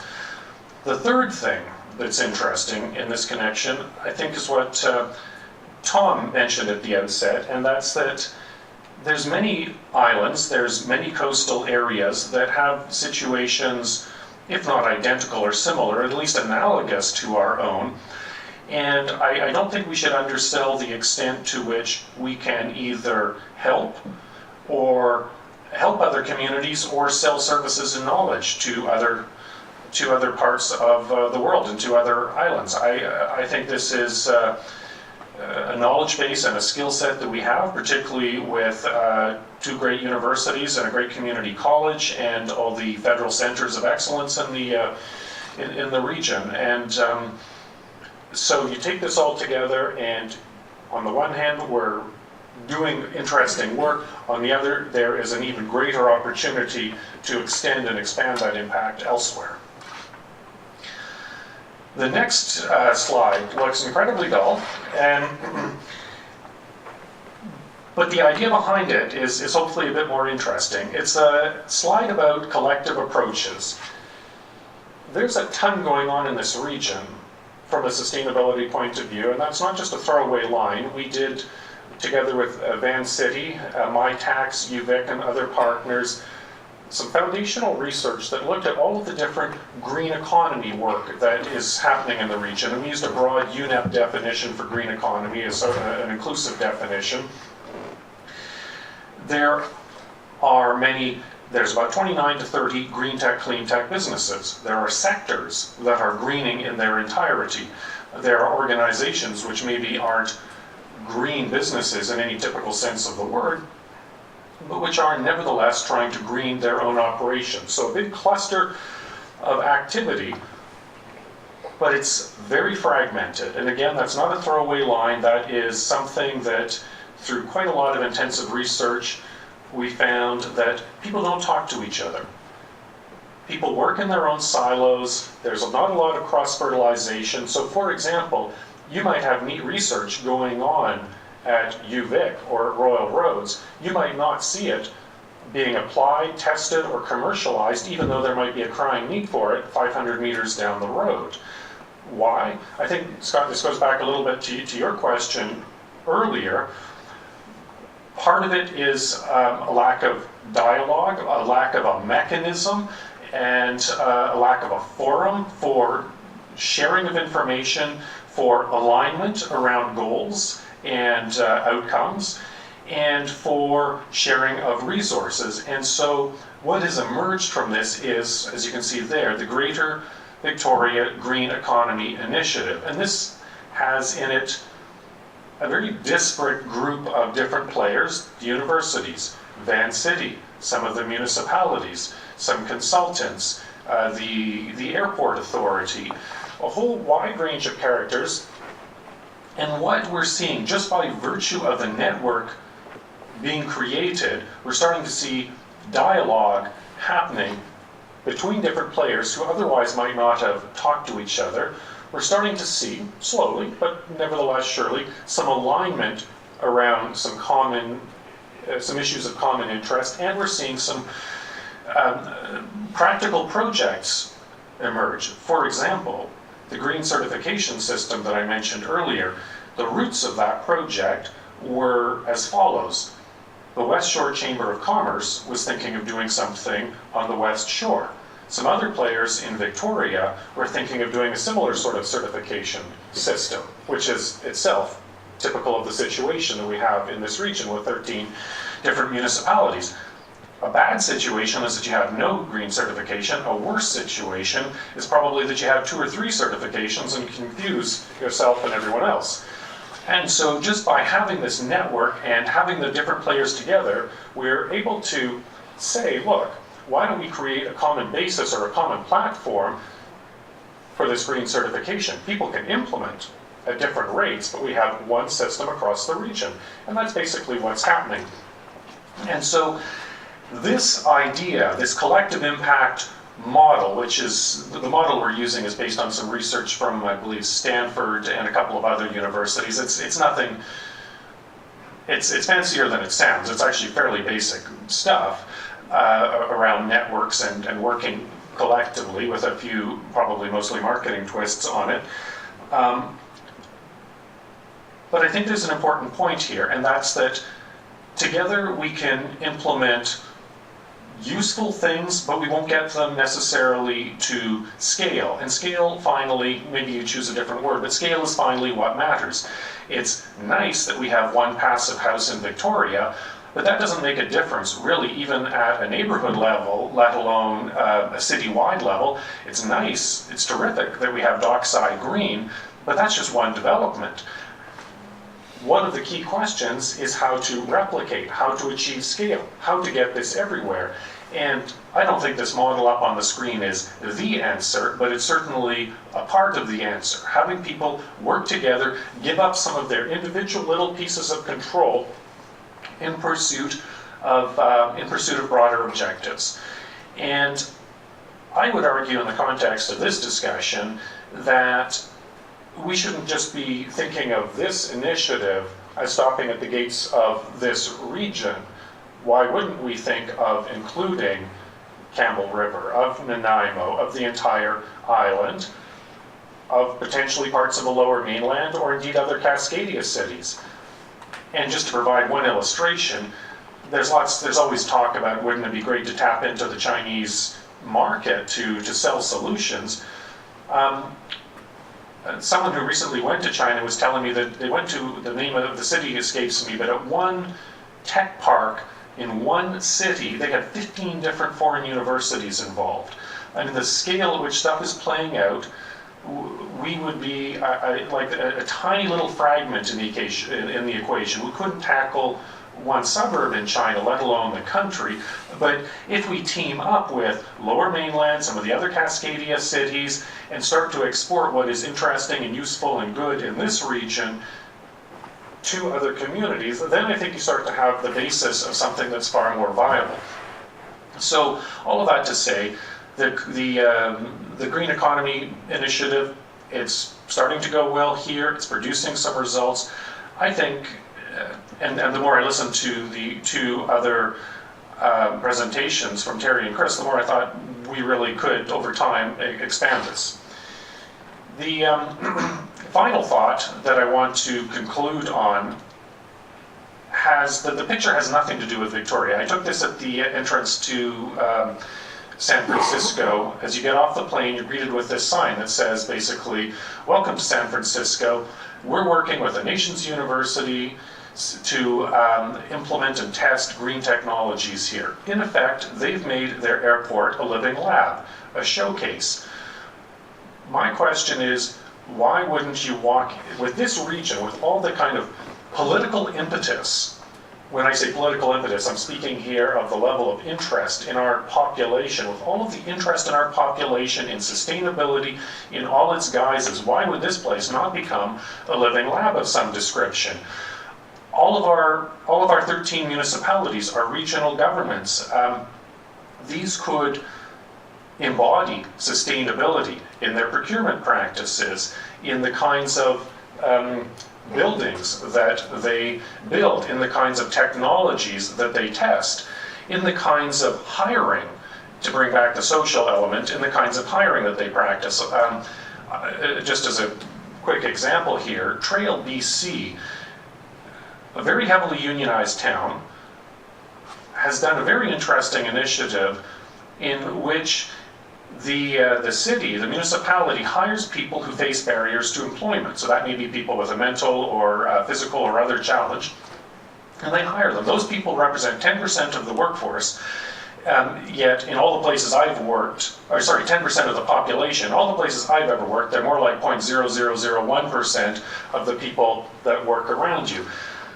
Municipalities like Trail are trying to address this. Organizations like BC Housing are trying to address this by changing the way they hire, look at innovative ways to bring people in who face barriers to employment. Again, working on the idea of this island and this region as a showcase. Why indeed wouldn't we demand this of everybody and practice it ourselves? I hate looking to America for examples of how things are done better, but I have to say, every time I go to Portland or to Seattle, I mean, they've got their own challenges, not the least of which is people trying to make illegal the practice of sustainability. That is a real movement afoot in quite a number of US municipalities, so I'll, I guess, temper my comments with that. But I do find, I've seen a lot of very compelling examples of how people really showcase what it is they're trying to do and to lead by example. And I think that's something where we have all the preconditions to do a whole lot more of it. I will notice that there's interesting signs in the urinals here that talk about how the water is recycled, and so Royal Roads is certainly practicing what they preach. So I'll conclude with that thought, and again, thanks very much for listening. So, thank you.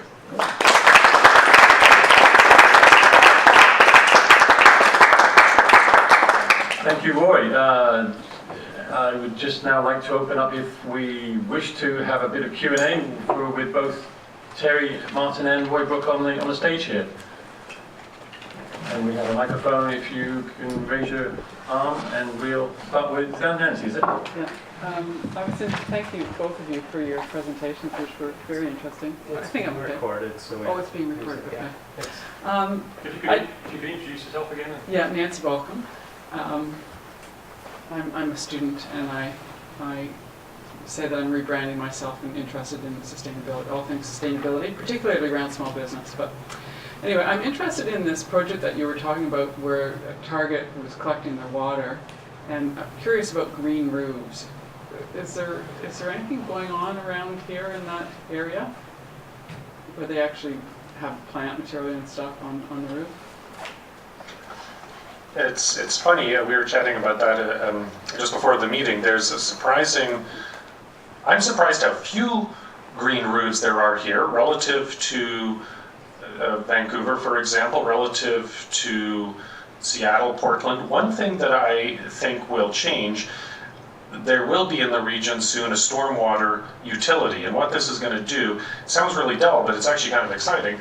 It's going to hive off from the property tax stream. It's going to hive off all the fees that otherwise would have gone for stormwater management. And so now you will pay for how much stormwater you produce. So as a developer, if you put in things that attenuate stormwater, be it a rain garden, bioswale, green roof, you will get money back. As a homeowner, if I do this, I will get money back if I do, and no money back if I don't. And I think these kinds of sort of price signal changes can be real game changers. So, and there's only, I think, 3, maybe 4 stormwater utilities in the entire country. And so that's, I think, fairly leading edge, fairly interesting stuff. So the short answer is not so many right now. And to be honest, I don't really know why, but I do imagine that will change with the advent of the stormwater utility. Could I speak quickly to that? We do have one green roof in Campbell River, and it's in fact on City Hall.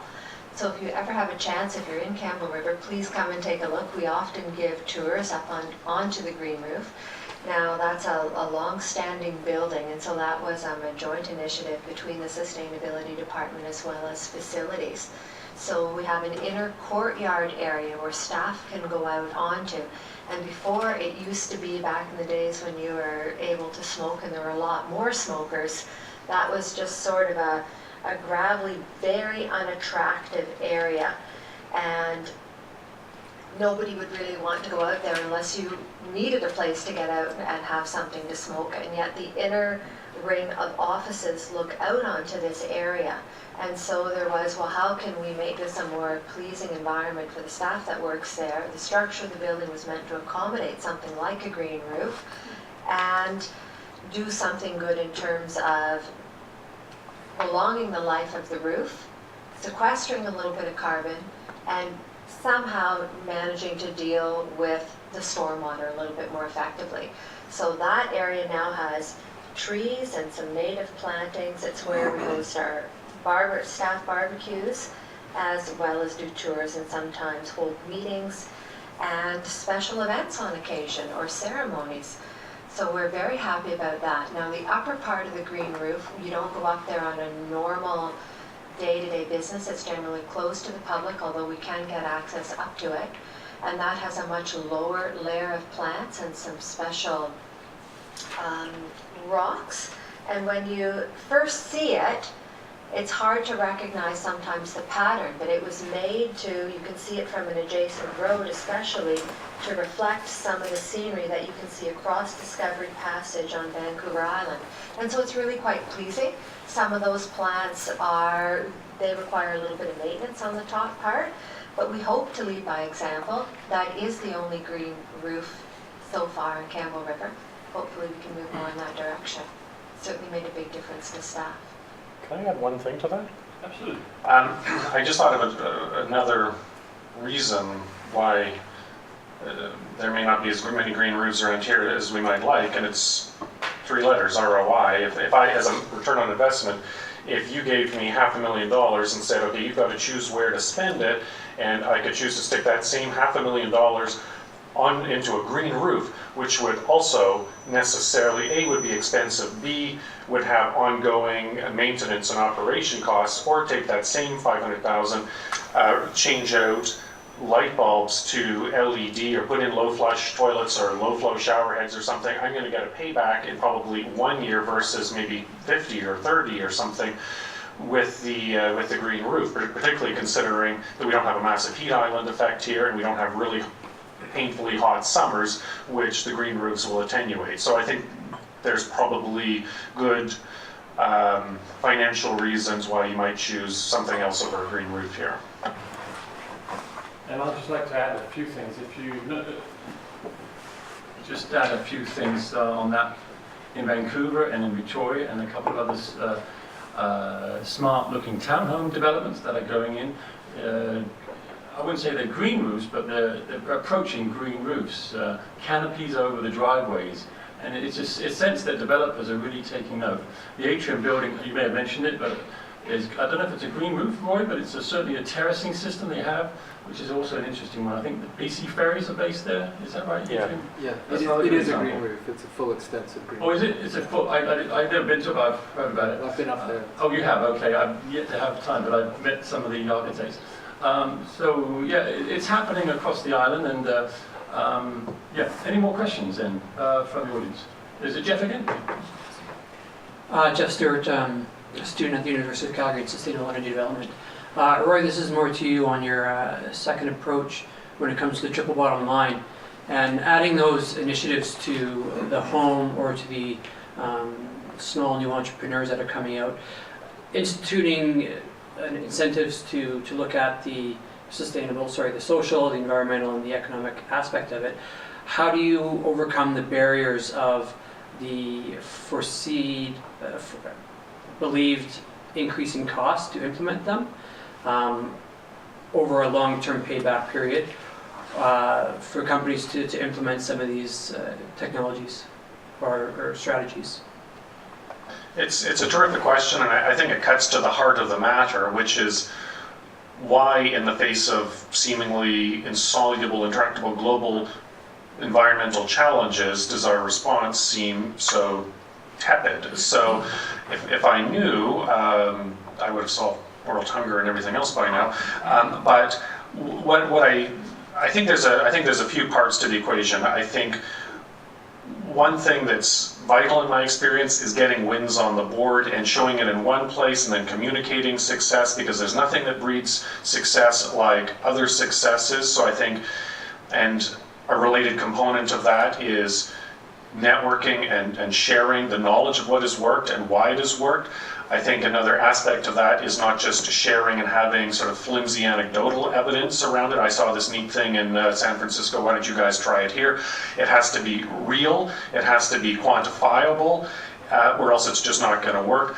I think one thing that I also think, and it doesn't matter whether you speak at the level of a household or a city or a multinational, if the people at the top, and I hate to say this because it sounds sort of disempowering, but if the people at the top don't get it, no one else is going to want to get it, and you're always going to be trying to push a rope uphill. So a lot of it comes down to, in my view, a leadership question, and I think strong leadership can force things that otherwise just aren't going to happen. And I have a kind of a neat example.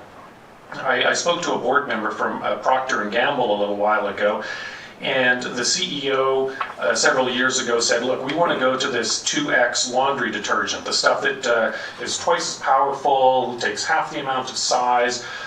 So they did it because he said, we're going to do it.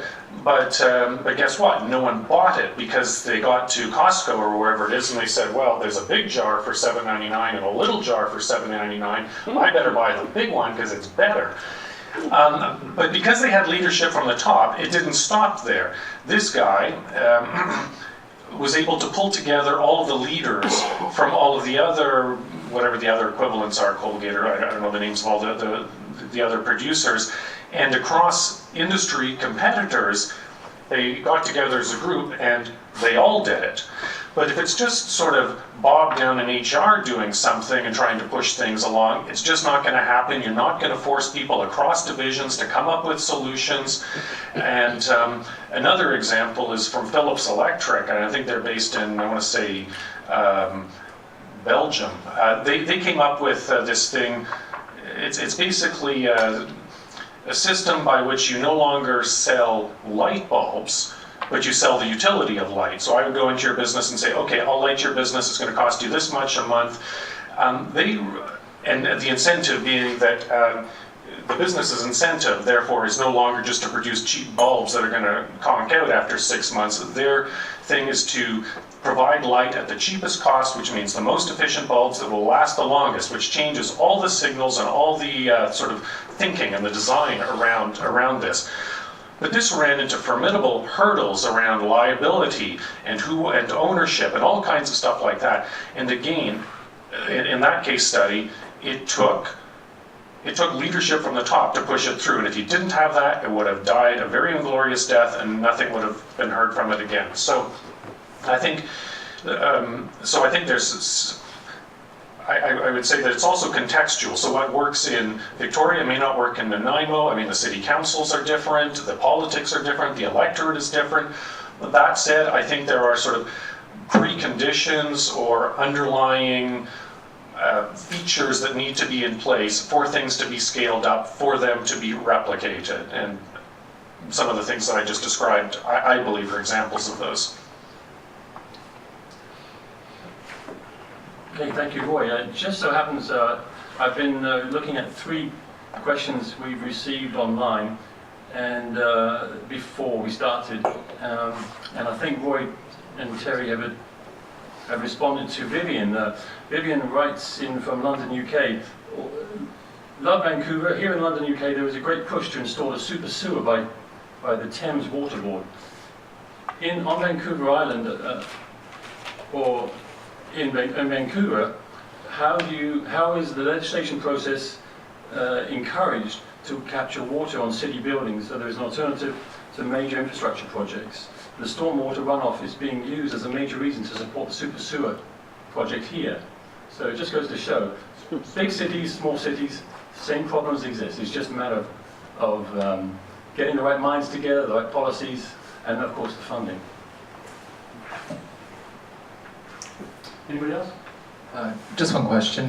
Bryce Gilroy Scott, Sustainable Energy and Architecture Consultant. I teach on 2 master's courses in the UK on sustainable energy and architecture, and UBC Pacific Design Academy in town. I'm just getting back into BC, but my question would have fit well for Chris as well, and it's just a very quick one, because a lot of the decisions about Canada's grid going 2030, 2050, total renewables, major wave, major wind energy is distributed. It's on the coastlines, there's going to be big transmissions. And I'm just thinking about Vancouver Island as an autonomous energy source.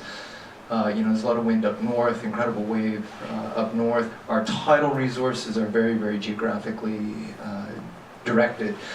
So there obviously has to be an integrated approach to this, and it's delivered to the municipality, but there's sort of major provincial and federal decisions that have to be made. And we've got major discourse at that level about whether it's renewables or tar sands obviously going on right now that's quite hot. I'm just wondering, at your experience at the municipal level, is there any discussion going on about vertically integrated renewable grids and what that would sort of look like on the municipal level, or is that still a conversation that's sort of not even got a seat on the ground as yet?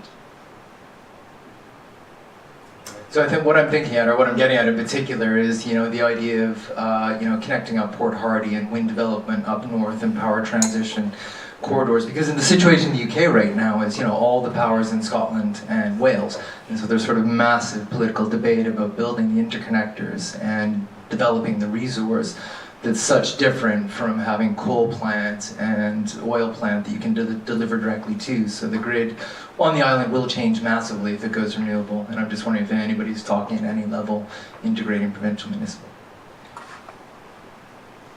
I'll just speak briefly. This is certainly out of my area of expertise, but I know our sustainability manager has been quite intimately involved in a number of tidal projects in and around the Campbell River area. So we did have some interest in a tidal demonstration project at the pier. So that was very much came from a local level. That came from the elected officials, were the leaders in that, and it went again to our facilities department first, and then this collaboration. And so over the course of time, there was some a feasibility study and some problems with that particular project. But then we started to recognize that our area would be a fantastic site for research and development. And so there's been some connection, at least with some larger projects around Canoe Pass, and there's some private interests there. But still, I think there's a lot of work to be done. So I don't know if that quite answers your question. There's a lot of focus on it, and we'll have to see where it leads. I strongly encourage you to contact Amber at City Hall, and she'll be able to help maybe connect up a few more dots. I believe the answer to your question is no. I think at the project level, there's a lot going on. At the level of connection and the level of the grid, this isn't my area of expertise specifically, but I'm aware of basically no discussion. I think the discussion really rotates far more around questions like district energy and conservation and switching out of carbon-intensive fuels like heating oil to natural gas. That's where the discussion's playing out. Oh, Ted, you know this stuff really well too. I wouldn't say really well, not at all, but I was actually going to follow your comment with sorry guys, Ted Sheldon, BC Climate Action Secretariat. I was going to start with another question and the reference was made earlier, you might have made it, Tom, around the Vancouver Island Economic Summit and the fact that there's a conference or workshop coming up, but I think you said they come up annually. I think the nature of this question would be a good one to field with that group as far as common economic interests from the different renewable energy providers, be it tidal, be it solar, be it wind energy, etc. Yeah, so I don't know if I have too much to contribute. Certainly a comment about district energy, renewable energy, district energy, and renewable used in district energy is an increasing discussion point across the province of BC. We're probably the most active in district energy in Canada as a province at this point. And Dockside Green's been mentioned here, of course, Southeast Falls Creek, Lonsdale Energy Corp, with the City of North Van, and the small Fink machine biomass facility, a very innovative, very small scale success story out of a little town of Enderby, BC, so that we can demonstrate that small is beautiful and you don't have to go big like some of the traditional district energy systems are concerned. But renewable energy clustering, BC Hydro has did some initial studies across the province, as I understand, and they pulled them into what they call ROMAP, Resource Options Map, and so they overlaid GIS layers of solar propensity with tidal, etc. And that now has been ported into a new tool called the BC Energy Map. But there's lots of missing information and data that needs to be updated to make that a more useful tool for communities around the province. The map was essentially made to help inform energy sources, renewable energy sources, to feed into the BC Hydro grid. But what it wasn't asking at the time, and what we need to start asking, is how can we update and use that information for local communities as opposed to feeding into the bigger grid, to feed local government district energy systems, for example, or for them to know if they're looking at a feasibility study for district energy, where are the renewable energy sources or the clusters of renewable energy that could feed such a system for the long term. And to add to that discussion, in fact, our inaugural event here on Vancouver Island was here at Royal Roads University. We covered wind energy on the island. One of our sponsors is Seabreeze Power, and they gave us an update on the Cape Scott wind farm. What they also are involved in is the Wandafuka cable project. They are teamed up with Penwork, Pacific Northwest Energy Research, I think. forgotten what it stands for quite off the top of my head, but Energy Research, PENWA, and there's obviously a Pacific Northwest Energy Storage Team, and Paul Manson, the CEO of Seabreeze Power, is spearheading that proposal slowly through the system. So obviously challenges are afoot still on that front, I sense, but an update will be presented in Nanaimo at the VIA conference at the end of October. And essentially it is to team up, pull together all these renewable projects into a central link down the spine of the island. Maybe not necessarily the spine of the island, sorry.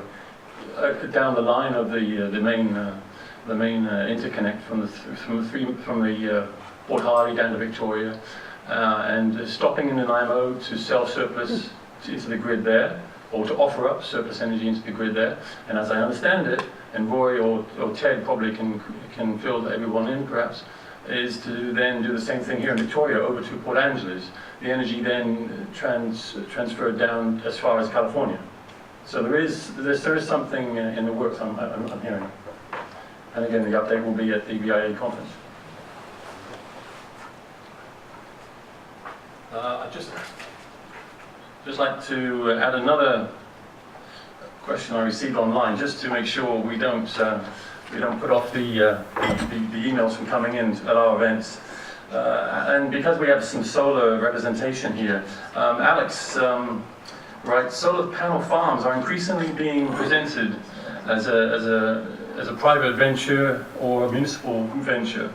And then he writes, are any transport schemes utilizing solar panel banks on south-facing embankments that top up support energy storage devices part of your island and or local community sustainable city plans? Has any of that been explored or discussed in any shape or form? Probably not at this stage. Not yet is your response, Alex. And I got one final one from Jennifer, again in the UK, like Vivian was. She doesn't write where she's from, but so no sort of clue really. But she writes, in the UK we have a market-led energy policy with subsidies to renewables now being promoted as important by all political parties. Sustainable city level leaders on Vancouver Island, are they fixing energy prices to appease the electorate, to have an adverse effect on green shoots of alternative energy schemes? Can anyone talk to any of that? Any sense of how has that been talked at any sustainable city level? Ted, can you talk to any of that, perhaps from a BC position? Could you just reiterate that, Tom? Okay, we'll do that. Are we manipulating, or is there any move afoot? Well, our sustainable city level leaders, are they involved, or are they fixing or I suppose controlling, maintaining energy prices to appease the electorate, or are they allowing green shoots of alternative energy schemes develop on Vancouver Island? That's what I sort of sense from the question. Yeah, I think I could just add one thing, that the policies that are referred to are the feed-in tariff policy that came out sort of 2 years ago in the UK, that people who have distributed generation on the rooftop, like a PV panel, will, like the German model, it's a bit different, but you'll receive so many pence per kilowatt hour for either generated power or what you put back onto the grid. What's even more interesting, in the UK just this year, it took sort of 3 years of government promises to come out, but it's a similar initiative called the Renewable Heat Incentive, and it's the first renewable policy in the world that's actually paying for generation of thermal energy, which is very challenging to meter and very challenging to sort of develop a policy around. So it sort of took 3 years and some high court cases. So I think that's what's in reference. That has become kind of what drives the European model. It's sort of the success of the German version, although there's some discussion around that. But in short answer, there's nothing like the feed-in tariff in BC. Obviously, for people listening, Ontario is the lead for that in Canada. So in short, Jennifer, not to any not to the levels that you have in the UK, and the only closest one would be Ontario that would replicate anything happening in the UK. So anyone else? Sorry, can I speak to that as well? Oh, sorry, Jeff. Yeah. Just coming from an Alberta's perspective, because we're a deregulated system, unlike BC, there was a power supplier that was able to buy green energy at a higher price than it was being sold to. It's a small loophole in regulations that was allowed generators that had surplus of energy to sell it back to the grid at 15 cents per kilowatt hour when it was being sold, I think, at 9 or 12. Unfortunately, once this got wind to all the other power suppliers, petitions were made to the government, and that loophole was actually closed. So while it wasn't a traditional feed-in tariff, there was a potential for selling power back to the grid, which was quickly closed, unfortunately, due to lobbying to the government. Interesting. Thank you, Jeff. Yeah. A gentleman over here would like to have a question, I believe. Scott, is it Scott again? No. Scott. It is Scott, yes. Scott Aikenhead. So I just want to endorse this idea of Vancouver Island becoming a sustainability showcase. And we've heard repeated comments that all suggest perhaps the entire room is on side with that. I was very impressed with the experiment that was done in Noisette, South Charleston, in North Carolina, which was probably the best experiment in locally managed sustainable development that's happened in the world so far. According to the bankers, who had a bit of a change of heart, it ended up producing a volcano of money that people didn't expect out of what had previously been an abandoned Navy gray field. My question is, do you seriously think that if we undertook sustainability seriously in Vancouver Island and put everything we had toward a green economy, that we would in fact become rich beyond our wildest dreams? You were the one that said there has to be a good ROI to put a green roof in. Well, the same applies to the entire island. Is it really the right way for us to go as an island to bet the farm on a green economy and sustainability and resilience? Interesting question. I would say the following. One thing that our research on the green economy showed is that if you're going to speak of a green economy, in Victoria, we wouldn't be thinking of greening aerospace, for example. Why? Because there's no aerospace here. We would think of building on what is already here, what already is authentic in this region, and making that sustainable. So in this region, we would be looking at things like a green tourism sector. We'd be looking at things where there are no clusters of activities at present. For example, we have a lot of shipbuilding here. We have a lot of ocean and wave technology, and we have at UVic sort of leading centers for ocean science. None of that stuff is stitched together in any kind of meaningful way. Everyone's off doing their own thing. We have lots of interesting green buildings. Tom mentioned the atrium, there's lots of others. We don't have a cluster of activity or any kind of coordinated activity around green building and deconstruction, for example. To my knowledge, no municipality here even has a permitting process that forces you to recycle deconstruction or demolition waste. So the point I'm making is that I don't think it's about betting the farm on something totally new. It's about really integrating these concepts into what we already have. That would be my most fundamental point, and building on what we already have, because that's what's going to work.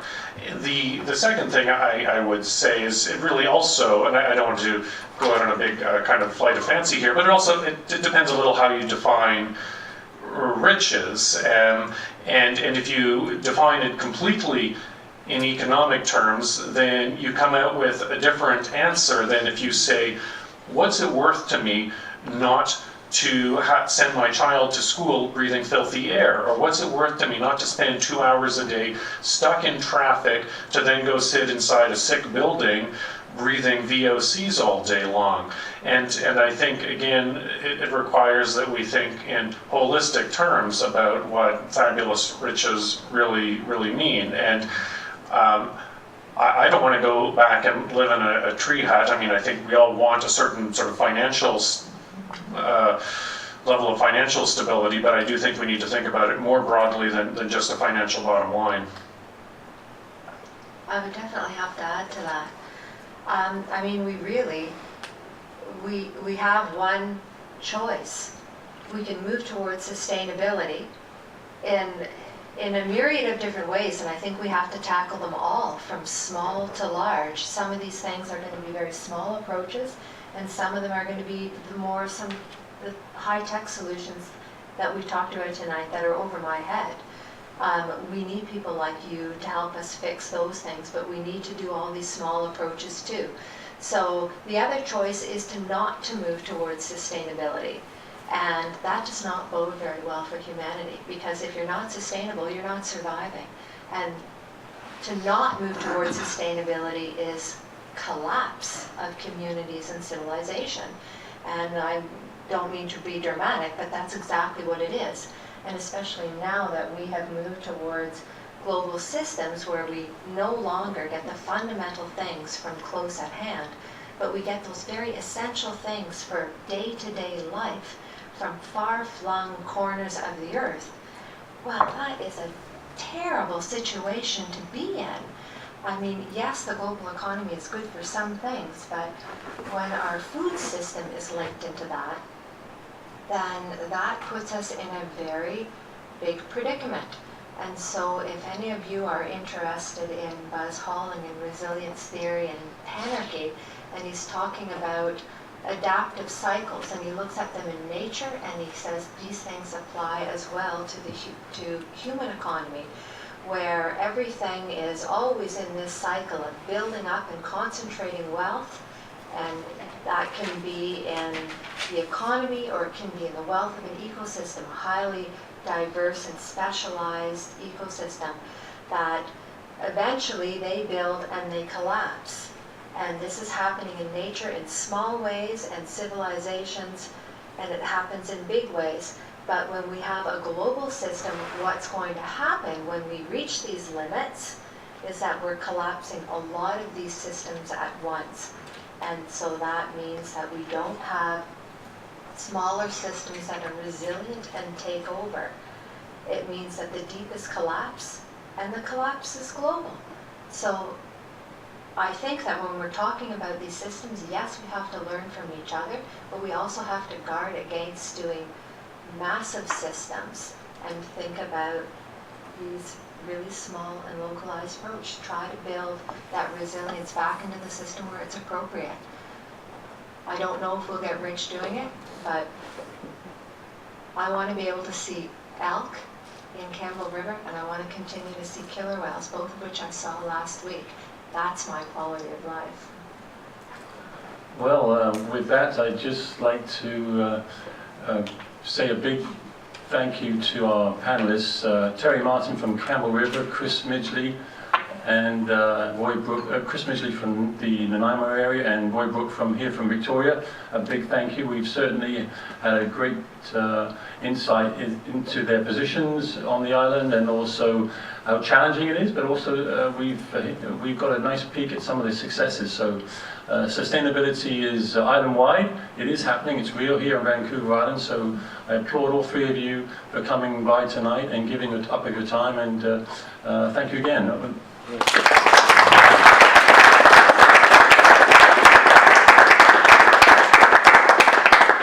Just to close off the evening, I'd just like to share with you, say 2 or 3 slides quickly. Vancouver is our next event. It's actually happening tomorrow. For those of you who may be watching this or are heading to Vancouver, if you would like to take on another GreenTech Exchange event, it's happening in Vancouver, downtown at the Hastings Street Simon Fraser campus. Advances in Electrification of Transportation's Design, Innovation and User Experience, happening and starting about 6 o'clock. Our next island event is Ocean Energy, and it's an update around ocean energy on Vancouver Island. It's being hosted by Camosun College, the interurban campus. And it's happening on Thursday, October 24th, and the start time again is 6 o'clock. And I've hinted at it a couple of times, a week after our October 24th event at Camosun College, we're going to be participating in 2 panels. We're moderating one and we're engaged in another one at the Vancouver Island Economic Alliance Conference, and that's on October 30th. And that's downtown Nanaimo at the conference center. So I'd just like to say, feel free to join GreenTech Exchange. Membership is free, it's online. Join in any of the events happening in Vancouver or on the island here. Become a member, a volunteer, or a coordinator, in fact. We would love to have established in time a coordinator in Campbell River, in Nanaimo, and at any of the 3 locations we use here in Victoria area. And then feel free to offer up, if you wish, a relevant topic. Become a panelist if you're watching this online or in the audience too. Feel free to approach me later on. And feel free to contribute the innovation side of things on the island, and let's hope we can get some commercialization going and making it all worthwhile too. And final slide, a big thank you to Royal Roads University, to Charles Krusikoff, my focal here, to Paul Corns, the Vice President, to Steve Grundy, who stood in for him tonight, and of course to Phil, our Royal Roads University student who's volunteered tonight, who would love to hear from any of you who've got some internships happening when he graduates. There you go. There's a plug for Phil there. So big thank you, and see you maybe in Camosun College. Thank you again.